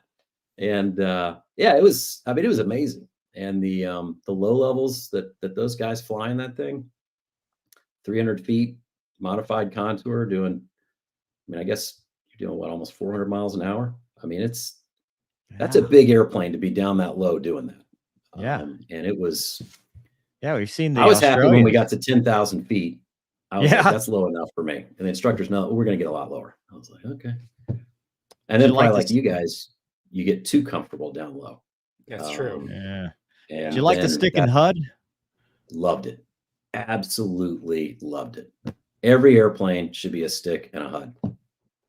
Yeah. I don't know why we're doing the yoke thing. We need to get off of this. Or at least side stick, you know, so you can have your tray table. Yeah. Yeah. Eat your Snack- Have snacks. a full meal. That's true, Yeah. because the C-17, I had to go over to the side to get my dinner. So, Yeah. I mean, you can't have a gourmet meal if you're doing all that tactical stuff. Did you both put it all sides away, have the HUD? get it back out, and you're done. Did both sides have the HUD on the C-17? Yeah. Yep. Yeah. Both sides have the HUD. It's not like where you guys are with those J models. You know, they have basically, it's like a window is the HUD. I mean, it's huge. Right. It was more probably like the HUDs y'all are used to, much smaller, but Yeah. still great. I mean, it made me a terrible pilot because everything I needed was right in front of me. It was like, HUD you cripple. know, totally. Yeah. Did you deploy with it? Did you go to combat with No. the C-17? No. So what happened was I was still in art, and this is again, things change in the reserves, you know, things going on behind the scenes. And when I started with the C-17, they changed the rules and said, hey, if you're going to be in art, you're going to have to move every 3 years to keep moving up in the system. And, you know, my wife is amazing, and she has never said no to the military. And we got that letter, and she's kind of sitting there looking at me, and she's like, well, what do you think about this? You know, and I'm like, well, I don't want to do it. She goes, okay, good. Neither do I. You know, I didn't want to say it first. And so we started looking then at airlines, and it's post 9/11. So there were not a lot of folks hiring. And so that was why I stepped away from the art world, became a just pure traditional reservist for the remainder of my time in the C-17. So how did you find that transition was going from doing this every day to once a month, trying to stay current and trying to keep up with the tactics and everything? Because that's a tactical airplane. Stuff's always changing. Always changing, and they were always adding qualifications. So I'm going to assume like the Hornet and the Viper, you know, they never met a mission they didn't think you'd like. Yeah. More squares. You know, and so they kept adding stuff, and it was, you know, the folks that are able to do that as a reservist, man, I have got a lot of respect for them because it was really hard. At my airline at that time, I was a flight engineer. Oh, wow. And I was teaching flight engineers. And then I became a first officer, still teaching flight engineers. So I was teaching flight engineers, flying in the right seat, and then flying the C-17. And so my brain was just a mess. And it was a very challenging transition to stay current and credible, I think. And I never wanted to be not credible in any military airplane ever. I wanted to leave before that would ever happen. And I remember we were dropping into a night low level. You got the NVGs on and all that stuff. And the co-pilot said something on the combat entry checklist. I don't know what it was. And I'm sitting there thinking, where is that?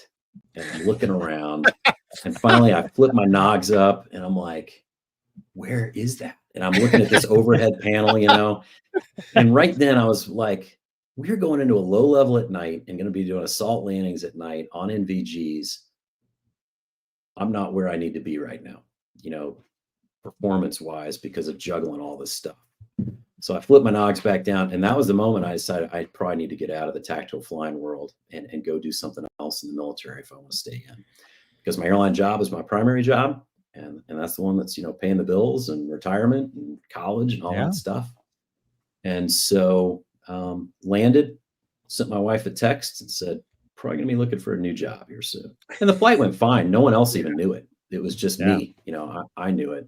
And that was when I started to look at stepping out. And it was the right call. Aspects of it I miss every day, for sure. Yeah. So what did you end up doing?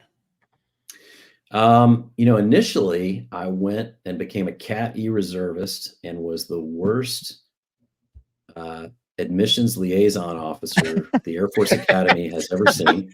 That could have been Gonky, Because- by the way. Gonky was on that train at one point. You know, the folks that do that well do an amazing job. I mean, they find, you know, incredible students to go to the academy. But my first question was always, have you heard about the Guard and the Reserve? Let me tell you about it. Right. And, you know, Right. that was not really the job, but that was the job that I did. So the problem with that was I didn't get access to the that post 9/11 GI Bill to help my kids with their college. And I'd earned all that through Afghanistan and all these, you know, different times of serving. So the only way to get access to it was to come back on as a drilling reservist. And so that kind of started the path to how I ended up down with you guys, kind of bouncing around and, you know, from flight commander to deputy director and kind of all over these different things, but always all operationally connected. I never wanted to do something that was not operational because I love that aspect of it. I love working with the crews and get to be with everybody. So I did not want to do something non-operational. Yeah. And so you came down to Keesler. Yeah. And that was kind of a big change, right? That from Huge. what you've been doing. Huge.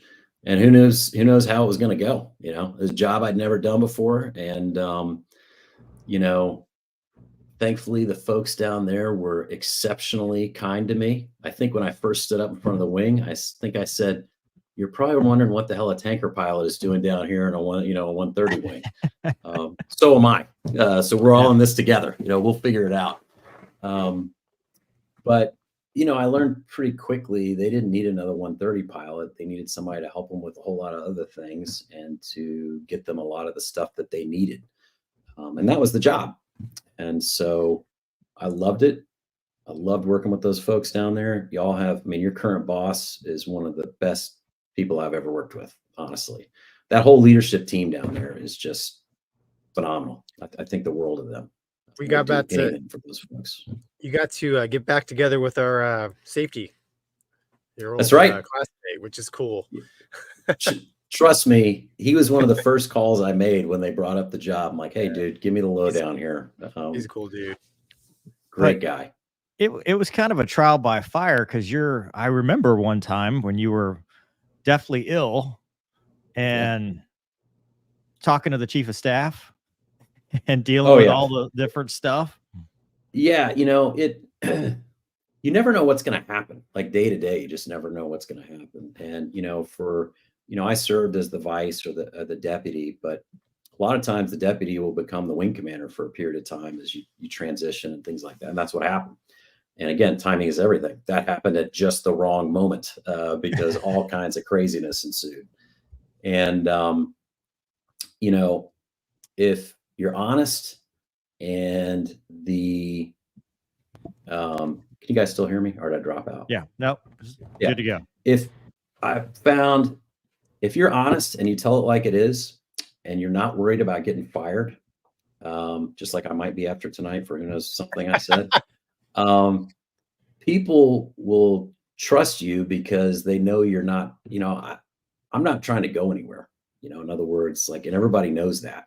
And so any decisions that I make, I try to make sure that they know that I am only trying to help them out. There is no climbing. And I've got a tribe that would beat the crap out of me if they saw me making decisions that were to make me go somewhere. And one of them is your boss. He would be the first one to show up at my house and take me out in the backyard. Call you a nerd.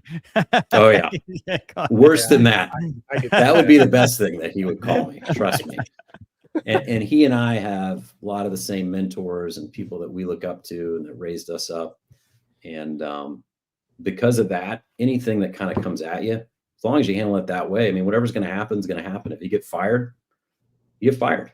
You know, I would say hold on to command loosely, because if you hold on to it tightly, you're going to make decisions that probably are not for your folks, to be honest.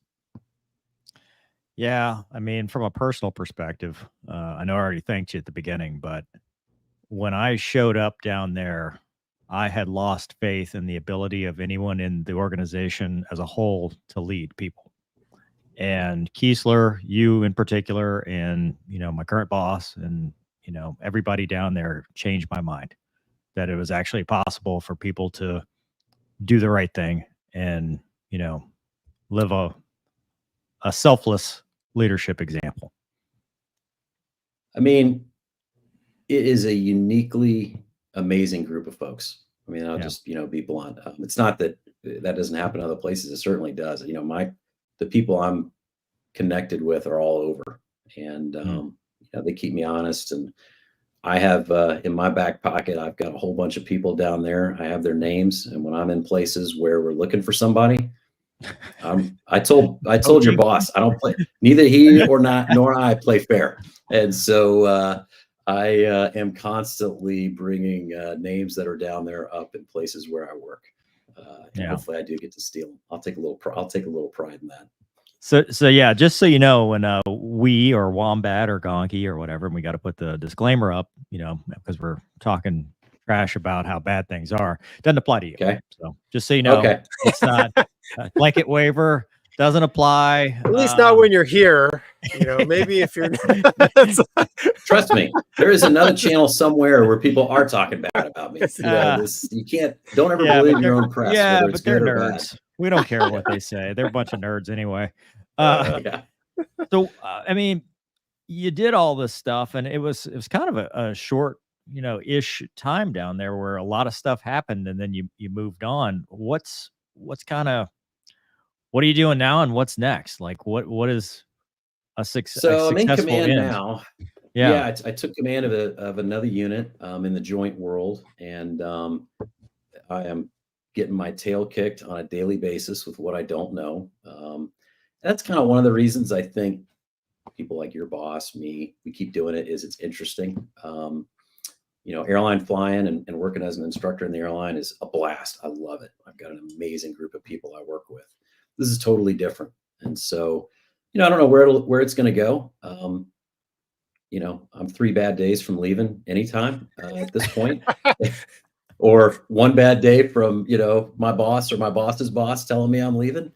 And that's okay. Podcast. That's what we're saying. Yeah, we're here. Yeah, one 2-hour podcast away. Season 3, episode 2. I will say this, and I know my wife would agree with this. I would not trade a minute of my time in the reserves for anything. Wow. When I'm old and in a rocking chair and thinking about stories in my life and people and things like that, it's going to be this group. It's you guys. It's all these people that I've served with and those stories. Yeah. And even when there's times where I might go, what are we doing here? I wouldn't trade any of it. And I've loved it. And I will, when I leave, it's a one-way love affair always. You love it, but it doesn't love you. And when I leave, it's like a finger coming out of the ocean, and that's how it's supposed to be. But I will miss the people and the camaraderie more than anything when it's time to go. And I think if you talk to most veterans, that's what they talk about. I miss my buddies. That's the stuff that they miss. So I don't know what's next.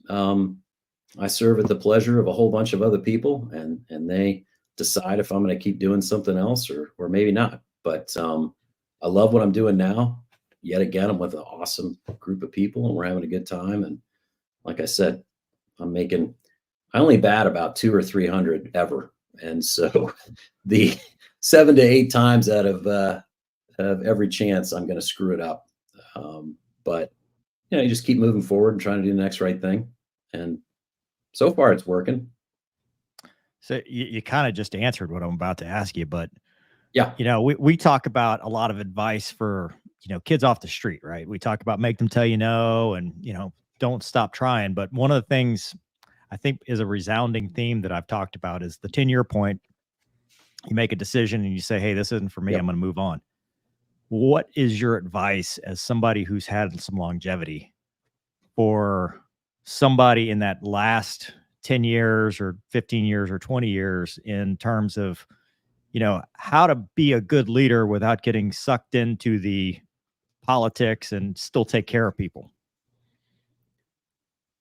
I think Well, I'll answer two ways. One, your point about the 10-year point, that is solid advice. In other words, once you've been there 10 years, you got to kind of look at things, take stock of the situation, look around and go, do I want to keep going with this? And what does that look like? And don't ever just take one person's opinion.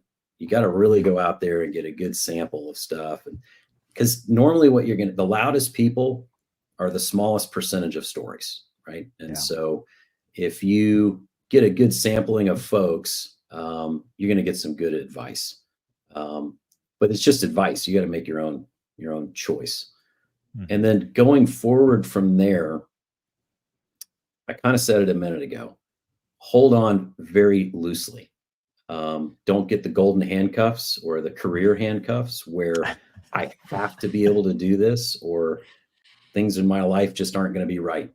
I have to make the next rank, or, because as soon as you get put in that situation, that's where you start to make decisions that can hurt other people, at least in my experience.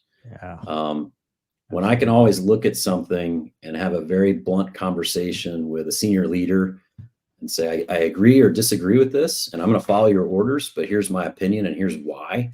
And it can't be emotional. I can't just be like, I'm mad and, pound the table. I've got to have reasoning behind it. But as long as I'm not holding on tight with like a death grip to my seat, I find I'm much more free, and it's just such a great way to live that I can make decisions that I'm not worried about what happens to me. And that I find reaps huge benefits, because then the people that you work with, they have a lot of trust, because they're like, look, if he's telling us this one thing, it must be right. Like, in other words, this is just the facts and we're going to have to deal with it, versus he's trying to make colonel or 1-star or whatever. And that's why he's doing this. And that's where you get that kind of, I hate to use the word toxic because I think it gets overused, but that's where you can end up in that toxic stuff, is people. I think the end result is, for whatever reason, whether it's their self-identity or the money or whatever, for some reason they need the job so badly that they've got a death grip on it, and they don't want to not get promoted. They don't want to not get that next job. And it forces them to make decisions that are, like I said, maybe not to the benefit of others. So it's a parallel to your UPT experience. I mean, because in UPT, the people that had the death grip on, I've got to fly fighters no matter what, versus the guard reserve guys who knew what they were doing and were relaxed and, no self-interest and just, I'm here to cooperate and graduate, did a lot better. Absolutely. Always. Wow. Flying's like sports. Any when you talk flying specifically, the more relaxed you are, the better you're going to do. I mean, that's just how it is. I always thought of it as like volleyball. I'm just kidding. Without shirts is what he's saying. I'm just kidding. Oh, Gonky. I thought it was like playing offense, defensive football on the beach. Is that not what you're going to say? Gonky. That's the new one. Geez. Hey, so I feel like I've been blabbing here. You guys tell me to shut up or something. No, we don't do that. But we got a flyby we can watch and trash talk. Was it Fred and Barney? Which one is Barney? Yeah. Barney's the C-17. No, Fred is the C5. Yeah. So we got this from a viewer, which is awesome because people actually watch. Oh, by the way, did you see this? Did you see when you were talking about being in Kim gear? Oh, jeez. I'm not going to sleep for a week. That's going to haunt me. Sorry, jump scare. I should have put the warning up. Yeah, give me some kind of a warning that's coming at me. Jeez. Gonky was the DJ of that class. You're welcome. Yeah. Yeah. But all right, so a 35-second clip. It's pretty cool. Came from Shawn and his family. They were at a Bills game, right?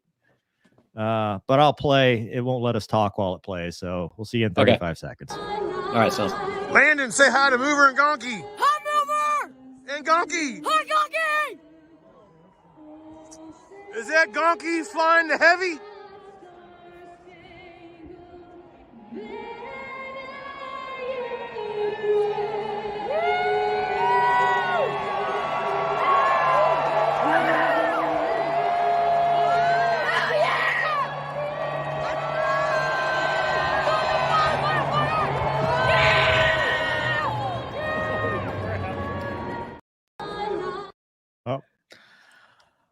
and Gonky.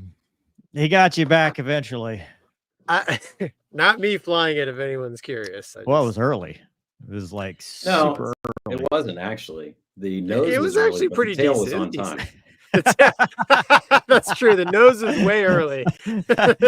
Front When you got 50 that feet. much real estate you want to show That's- everybody, you need to get there early, right? Yeah. So, look, I've done flyovers in heavy airplanes, and I know you guys have done them in fighters. And the best you can do is keep your job.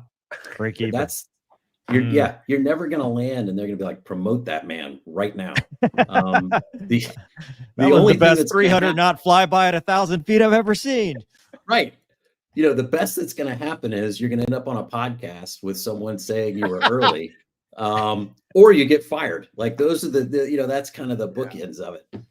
But I remember my boss at one time said, I was going down to Atlanta. I got a KC-10 to fly down there to visit my family and going to be in a show and all that. And he pulled me in his office and he said, hey, Shawn, here's the deal. Your family will be excited to see you fly by straight and level in 30 degrees of bank, and that's it. And he's like, do you know how many guys have died in front of their families showboating over the history of the military? And that was kind of one of those, I didn't know I was about to get in that conversation. And I was like, yes, sir. And I walked out of there and I was like, I had a very different view of air shows and flybys from that moment forward. I was like, the crowd probably loved that flyby, and there's probably some kid in there that was like, I want to go do this for a living now. That looks awesome. All the pilots in it are like, that dude was friggin' early and he looked high to me. And if he was low, their boss would have said, I want the name of that crew, and they're all busted. I want some butts. And there's a new FCIF, and now we've got a new rule. I got the exact same, almost verbatim lecture from my skipper when I was a new guy. He added one other thing though, kind of like what you're saying is he's like, and also you're never ever gonna impress another pilot. True. I was like, true. Yeah, I think what was it the first Top Gun where the producer, all the pilots were like, you're making a terrible movie here. None of this is accurate. And he's like, I'm not making a movie for fighter pilots. I'm making a movie, It's like, So the flyby is for the crowd. And, you put any big airplane flying over a stadium, people are going to love it. I don't care what it is. The real impressive part was that they got a C5 at the same day of the game. Like that it actually got airborne and made it. Don't let it land.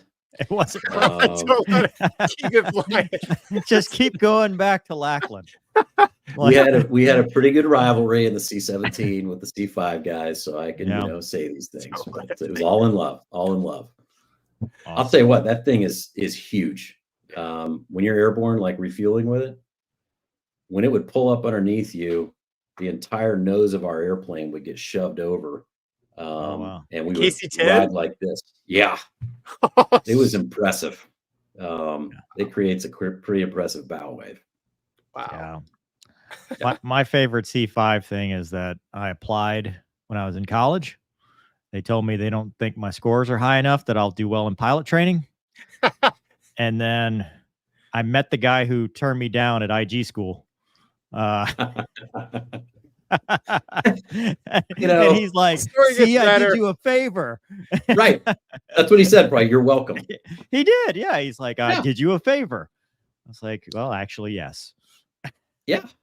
That whole make them tell you no thing, it's to a point where I'm pretty sure no is just part of the process.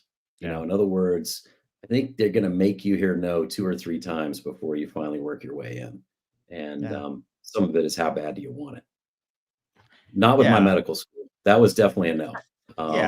And also, just to be clear, no means no. It's not always I'm okay. talking about flying. Yeah, I'm we're only talking about flying. We don't want to get canceled. We don't get anybody fired. It's only for when you're talking career. Correct. And flying. Absolutely correct. So we're all green on our training. So we have taken all the training. In fact, you missed it. Luna was at training and she hasn't shown up for the Luna Cam yet. But fix, and it was weird. Normally Bear doesn't come down here, but he came and sat on his bed like he wanted to be on the show for a while, and I finally had to kick him out. You have a bear cam? Maybe I need to get one. I'll start a Yeah. podcast.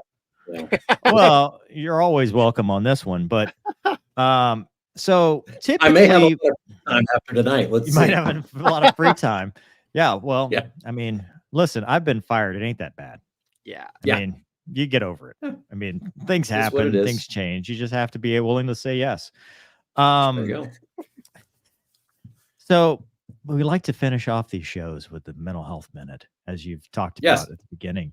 And Yeah. as our guest, you had a great one. And instead of me stealing the thunder, like Gonky says I always do, I would like you, sir, to kick us off with the mental health minute. You just got to If you promise me Gonky is just going to say what he said like he does to you all the time. Is that what's going to happen? He's going to It's say gonna that. repeat like a parrot. That's right. Unless it's a Mike Tyson quote. Then he gets There it is. verbose. I don't quote Yeah. anybody anymore. Yeah. So I don't know how long I've got here, No. but dude, that was a good one. Sorry. Continue. I'm going to need definitely some help after this. Now all that's in my head. So I'll tell this story. And I told you guys, because you asked me, hey, what would be a good topic? And I said gratefulness. And I'll tell something that happened to me, because we talk about all these good things, right? Great career, great people, great friends. Wouldn't change anything. That doesn't mean some really bad stuff didn't happen to me. And I still wouldn't trade these things. And I'll kind of explain why in a minute. But when I turned 40, I got the gift of getting sick, and not the kind of sick you get over quickly, the bad kind of sick. And it came out of nowhere. I was a distance runner in great shape, and really nothing going on.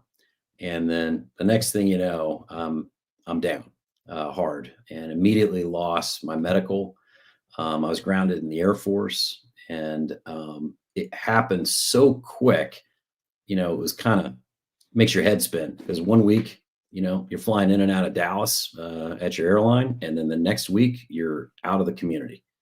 And that's how quick it can happen sometimes, when things hit you. And I was, relatively young. I mean, 40 years old is, just getting started in your career, really. So the tough part was the thing that I had, and I won't get into HIPAA things and all that stuff, but what I was down with, the first doctor that I met with, he said, they tell us in medical school, this is the most pain the human body can experience. He said, it's worse than childbirth. And one thing I learned is, if a doctor ever tells you that and you have kids, never repeat that to your wife. I flight tested that, and she still does not believe me. She's not a believer in that, so don't try it. But I was really ill, and was in the worst pain I could ever imagine. And the docs were telling me, you'll never fly again. I remember being in one office, and they said, hey, this goes in your brain, you'll be paralyzed for life, or it'll be terminal. And, so these are the kinds of discussions that you're having, and you're at 40 years old, and huge chunk of your life ahead of you, and little kids and all these things. And so this started like a 3.5-year journey. So this was not a short process for me. And for the first 2 years is when I was in this level of pain that is really hard to describe. I would go down like in the basement, and we had a finished basement, and I would like lay there in that carpet with my hands gripping at my face in the carpet, just like trying to get through it, trying to breathe and those kinds of things. I mean, it was awful. And you guys have talked about this before too, that one of the things with flying you got to be careful of is it can become your identity. What you do becomes who you are. And some of that's okay, because this is a profession. It's not a job. There's a level of professionalism that's required of it that doesn't exist everywhere else. And so it does become part of your life. You know, my kids know that most days of the week, I'm downstairs studying for probably 15 or 20 minutes every day at least, to get ready. And I'm dealing with this pain, and I'm losing everything job wise. And I went to my guard unit, which required me to be on flight status. And they had already told me, hey, you know, unfortunately, you can go for X amount of months, and then you're going to have to go find another job. And so I was going to lose my community there too. So, you know, you just start getting this stuff ripped away. And you guys have been through some of this, you know, so you know what that feels like.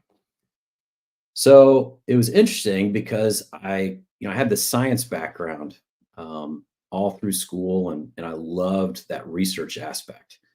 And so science always kind of speaks to me, research and things like that, especially in psychology. That's what my degree was in. So I get up to my guard unit for this one weekend, and they were having a resiliency training. And there were probably 60 of us in the room, and 59 of the people there, at least from what I could tell, were annoyed that they were there. And one person was like, I'll do anything. Like, if there is anything I can get out of what they're about to teach me in here that would help me get through what I'm going through right now, I'll take it. I'll do anything. I mean, I was desperate. And they had offered me all kinds of pain meds. And this was kind of during that time period when Oxy was out of control. And kind of 5 guys in my orbit had gone out with neck and back injuries and gone on Oxy. And all 5 of them were dead in 18 months. And so I was like, I will not take that medicine. Like, I don't know what's going on with it, but these guys were smarter than me, had more to live for in some ways. You know, I was like, I'm not doing that. And so I was just dealing with it. And so I go to this thing, and they played this video about these veterans that were dealing with severe anxiety, depression, suicidal thoughts, all the things after Afghanistan. And most of them were homebound. They couldn't even leave their house. Like, it was that bad. So I'm watching this, and they said they were going to try and experiment with gratefulness. And I was kind of like, okay, I mean, what's this going to do really? And they said this program they were going to put them on would actually change the physical structure of their brain, and they were going to prove it with MRIs. And now I'm kind of leaning forward because I'm like, all right, now you're talking. I mean, this sounds like something that I could, you know, be interested in and understand. And so basically what they said, and it was so simple, they said every night before you go to bed, and you have to write it. You can't just say it. You can't type it in a computer. There's something about pen to paper that helps this. So you're going to write 3 things from that day that you're grateful for. And they can't be like, I'm grateful for my country or my faith or these large things. They have, not that you can't be grateful for those. I mean, I am. I'm like Gonky, I'm a Christian. And it got me through a lot of this. But it has to be little things like, you know, my daughter told me a joke today that was just absolutely hilarious. Or I was out on a run tonight and I got to see this incredible full moon. And these are real ones that I wrote down. And you have to write these 3 things down every night. And within 2 weeks, you're going to see an incredible difference in your outlook on the world. And if you keep doing it, it's only going to get bigger and bigger and bigger, this change in your outlook.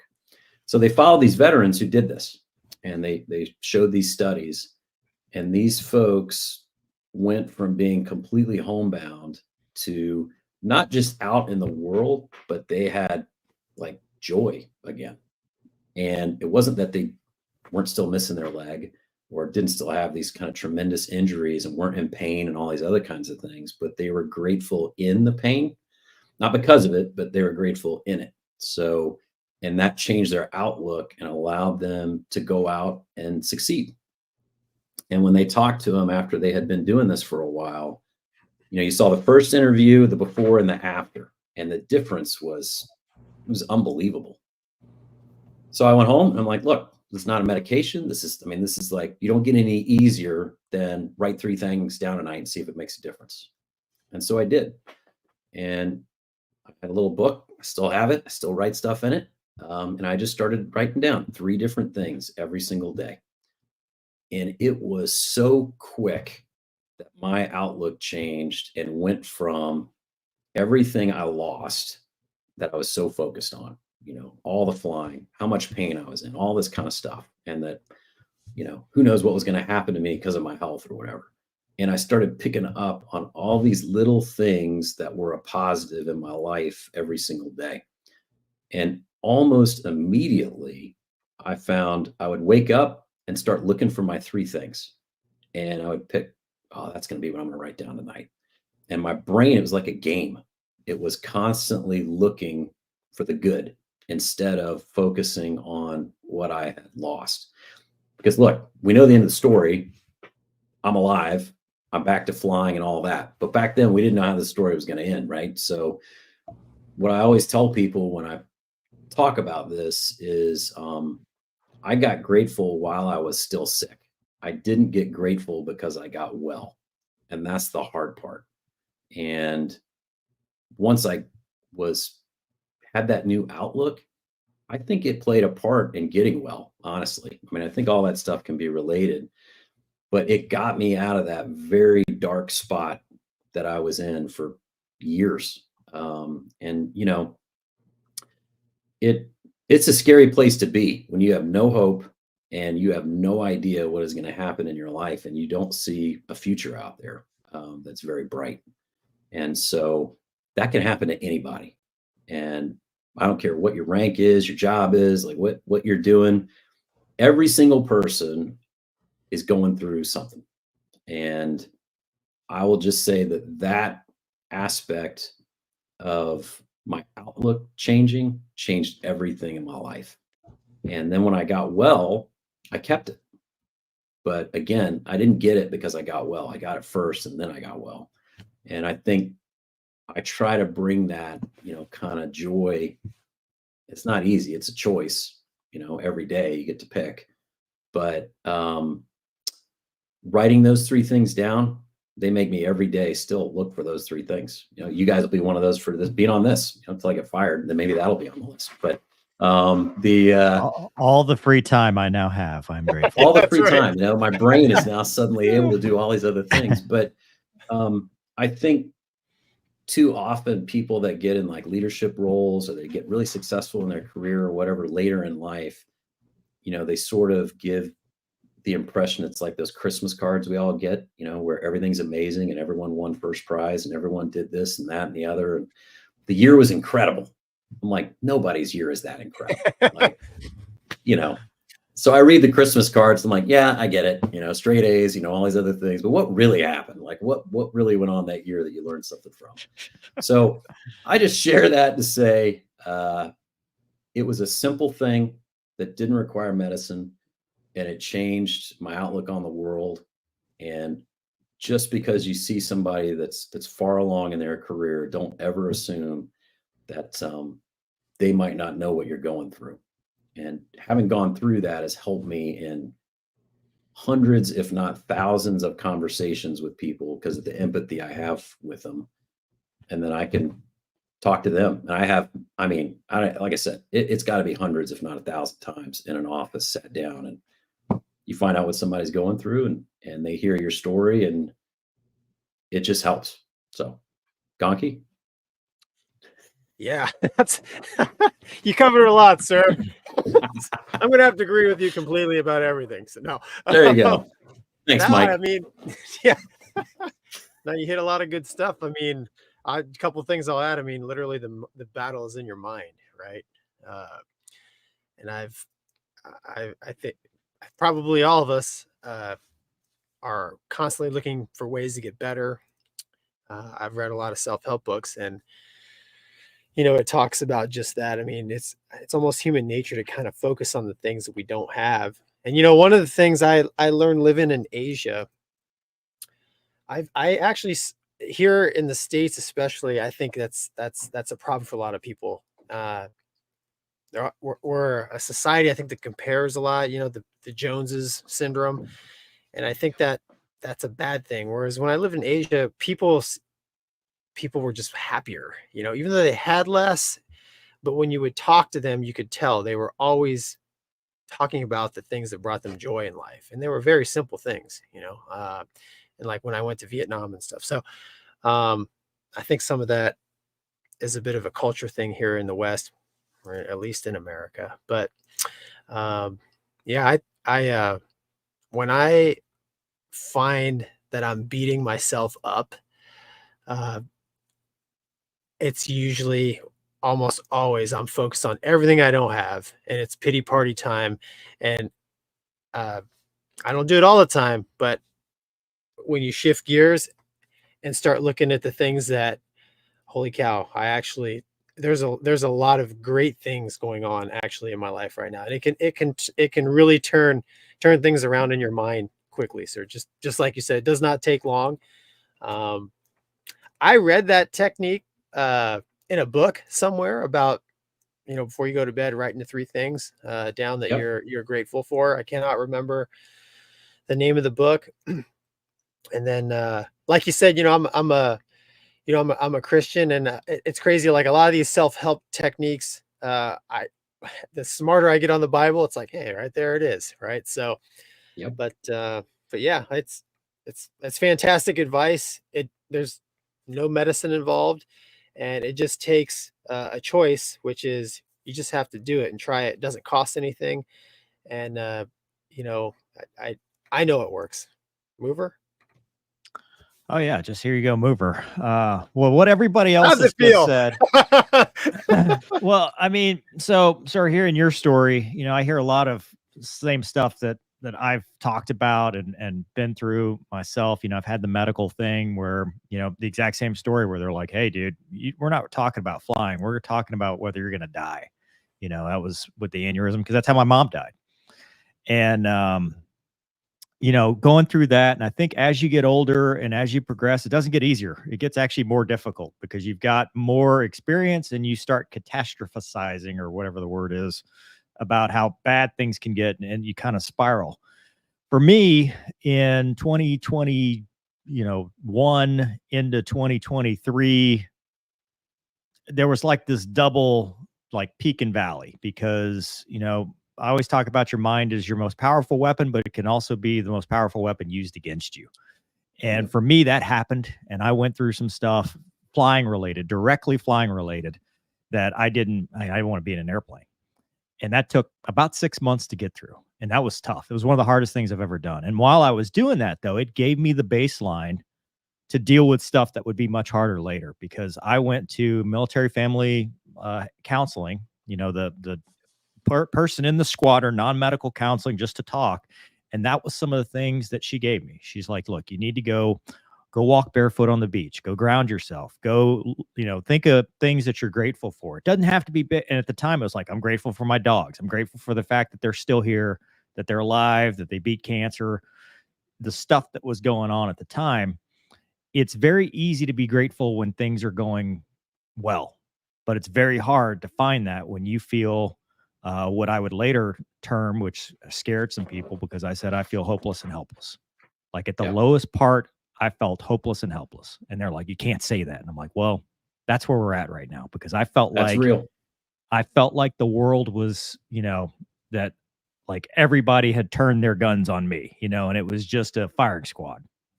So going through that, you have to lean on your inner circle, you know, your closest friends. You have to lean on, you know, your moral compass to get you through it. And then you have to, you know, you have to find a way to see the light at the end of the tunnel. And a lot of people will give you advice when you're going through something like that. And sometimes it's great, sometimes it's not so great. But for me, finding other purpose, like you talked about, because you'll make it your identity, especially when you're about to lose it, or when you're in the process of losing something that you've spent your entire life creating. You know, you don't know how to deal with that because you don't have anything else. Well, luckily I did.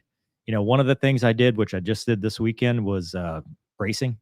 So there's a group called Battle Scarred Motorsports. They do what's called adrenaline therapy for veterans, first responders and stuff. And it's not about the racing. You know, everybody's like, well, you know, how'd you do? And it's like, it doesn't matter. You know, we're not racing, you know, NASCAR. We're not racing IMSA. We're racing our own minds to try to have a team, to try to have a purpose, and to go out there where, like they talked about in the the Le Mans movie, the Ford movie, where basically when you start, hammering down on the track, nothing else matters. Everything just kind of fades away. And then you find that fellowship with your friends after, and you meet these veterans that have all been through something, and they're all happy. They're all just happy to be there and happy that you're there, and you get that. And then that was during the thick of it. And okay, you're grateful there. And then you find the purpose I found with Luna, just being able to help somebody else. And then once you transition from woe is me to how can I help somebody else, that's when it comes full circle, because now you're like, look, if I can't help myself, maybe I can help somebody else. And sometimes that's all you have to do. Like now I'm grateful for a lot of things. I find myself like, I'm grateful for Luna. I'm grateful for things going on. I'm grateful for, the job I have in the military. I'm grateful for all this stuff. But back then, very hard to find 3 things unless you forced yourself. So I think that's great advice. I really appreciate you bringing that up. Like we talked about before, there are so many good things in the military in general. I know a lot of people in the military watch this. DPH, Director of Psychological Health, and a lot of wings, which I think is an amazing program. I always try to send people, they come talk to me. I say, hey, get this off your chest. Don't try to hold this, internally, because it'll eat you alive. Military One Source has non-medical counseling up to 12 sessions. Chaplains are a great resource. Your friends, and worst case, call 911. Don't make something that is temporary into a permanent solution. So that there's always somebody out there that'll help you. But Doug, I hate to throw this on you, man, but what do you got to wrap this up? You don't need me. On. You've already got a guy with a psych degree, and he covered it. So that takes my role out of the galaxy far, far away. Right. Yeah. This is the second time on the show. Mace did it too, where somebody brought in something really cool, that's simple, that's practicable, and my favorite part, it has research behind it. This is real. This is not some new age crystal. That's what we went after last time. This is real stuff. And my biggest task here is just to avoid geeking out about it for an hour and talking about the actual things that happen in your brain that Shawn mentioned. One thing I really wanted to highlight, though, and Shawn and Gonky both kind of referenced this, is it puts your behavior in front of your attitude, which is known to have a lot of power to make change. If you want to change an attitude, you change the behavior first, and that's effectively what this is doing. You're focusing on good things that are true in your life and helping yourself remember them for the next time that you need them. And I think it was really important to also highlight that Shawn mentioned it worked before the physical state changed. This is something that worked while things were still wrong. It's a big deal. Thanks for bringing it up, Shawn. I actually didn't know about it. I was reading like crazy while you were talking. That's awesome. I don't know if Mover mentioned Mover and I met when I was his psychology professor. So this is right in my wheelhouse. Yeah. Enjoy. Yeah. It always is amazing when something that's intangible causes a tangible physical structural change to me. Yep. That's pretty impressive. It speaks to my faith, but it is an impressive thing. So yeah, enjoy. Now I'm going to go back and read some more on it. But anyway, thanks for letting me share it. I appreciate it. No, that's awesome. And awesome. From the audience, actually have a couple people chiming in as well. Kate says, I'm struck by your honesty about your life and motives and your gift for self-analysis, Shawn, sir. Wow. Can we just end the show? I've probably got a "you're fired" text when I hang up. So can I just have that one and just leave? Yeah. Midnightly says, if you can train your brain to focus on the positive things and turn your focus away from the negative, i.e., I can't even say that word. Grief, catastrophizing. There you go. That's it. Yeah. Whatever, man. That comment literally came up while I was writing the same thing in my notes while Shawn was talking. I was like, wow. Aaron says the best mental health minute ever. I needed to hear this. Awesome. Thanks, Aaron. And then John says, being grateful makes sense of our past, brings peace for today, and creates a vision for tomorrow. He says it's Melanie Beatty, but I think it's probably Mike Tyson. I saw it coming, dude. I knew it was coming. He telegraphed that jab. I'm surprised he didn't put in there just Mike Tyson. Yeah, I don't know why he didn't. That confused me when it said anything other than Mike Tyson. Sir, it has been outstanding. These 2 hours have just flown by. Yeah. I mean, Are we just done? amazing. Or is Well, we this can just go. the We mission? keep going. I told you, like, I don't know if I could do full time. I was like, come on, a pilot, you can talk for 2 hours about yourself. Easy peasy. See, that's what I hate. I feel bad. That's what we talked about. I was like, I thought That's whole literally point. the point. The whole No, that's point. the but I whole looked at the point. clock. I was like, wow. Yeah. Yeah, that's the whole point. No, it's been a privilege, and you know, you as in typical Mover and Gonky show fashion, we start with the son, and then we go to the father. You know, from the we've done it with the La Rosas. That's right. Time to try it with the Mattinglys. You better get 4 hours blocked. He's got stories. Oh, So I bet. That's awesome. Yeah, I mean, anything else for the kids at home? Any parting shots? You know, it's funny. We had a comment just now. It was kind of random. He says, "Well, can we talk about pilot retention?" And honestly, you know what the answer to pilot retention is? This leadership that that you can trust and follow, because that's where it starts. That for me, that's where it starts. If it's a top down problem. Yeah, for me, that's where my active duty career ended. I did not trust the leadership, so I left. Right, so it works the other way too, man. But yeah, you're right. Dude, this is awesome. I was super fortunate in my career. The people that I worked for, they have just been amazing. And they're still my tribe, and they still, you know, one of them just checked on me last week, and it makes all the difference. It really does. Having folks that take care of you. And so, yeah, I benefit from the same thing because I've had nothing but great leaders that I've gotten to work for. And you guys, like I said, down there right now, and, you know, I hate saying it, but he's an amazing guy. And you're the entire 3 you got down there right now, and all those other leadership roles, y'all are, man, you got a home run going on down there right now. Awesome. Well, as long as they add Airwolf as a hurricane hunter. Hey, We did there was Listen. a whole episode. There's a whole Mover Ruins Movies episode. Airwolf as a hurricane hunter. It works. yeah, I haven't watched that one, but I did see that it was on there. Yeah. Well, it starts out with Airwolf hurricane hunting, and then it Yep. continues with LA to Dallas flight that ends up in the ocean. The 747 ends up under Right. the ocean, Yes. pressurized. Didn't you say that was the worst episode It is out of the It is entire series, though?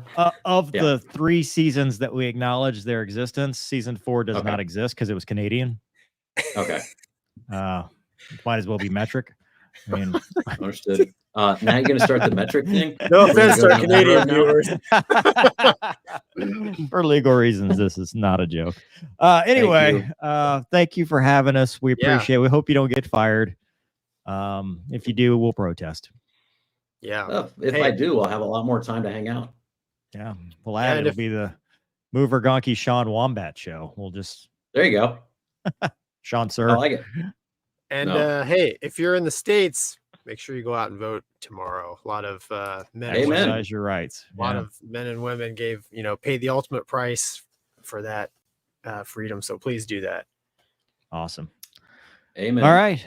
Thank you, Doug. Thank you, Gonky. Thank you, Thanks, sir. everybody. Thanks everybody for Thanks, watching. We'll everybody. see you next See you week. Night, Oh, folks. hey, wait, by the way, Jared Isaacman, that's the special guest next week. I forgot to mention that. So he's coming from space to Yeah, talk just- to Wow. us.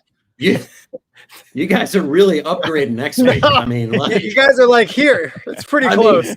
It's I pretty think the close. screen isn't big enough to make the, Sorry, Sean. the leap Your there. other choice was to follow him. Yeah. I really appreciate you telling me that now and not like a week after he was here. So I'll see you guys in like 2 years. We're gonna let that dust settle. Awesome. All right. Good night, everybody. Good night, We'll see you everybody. later.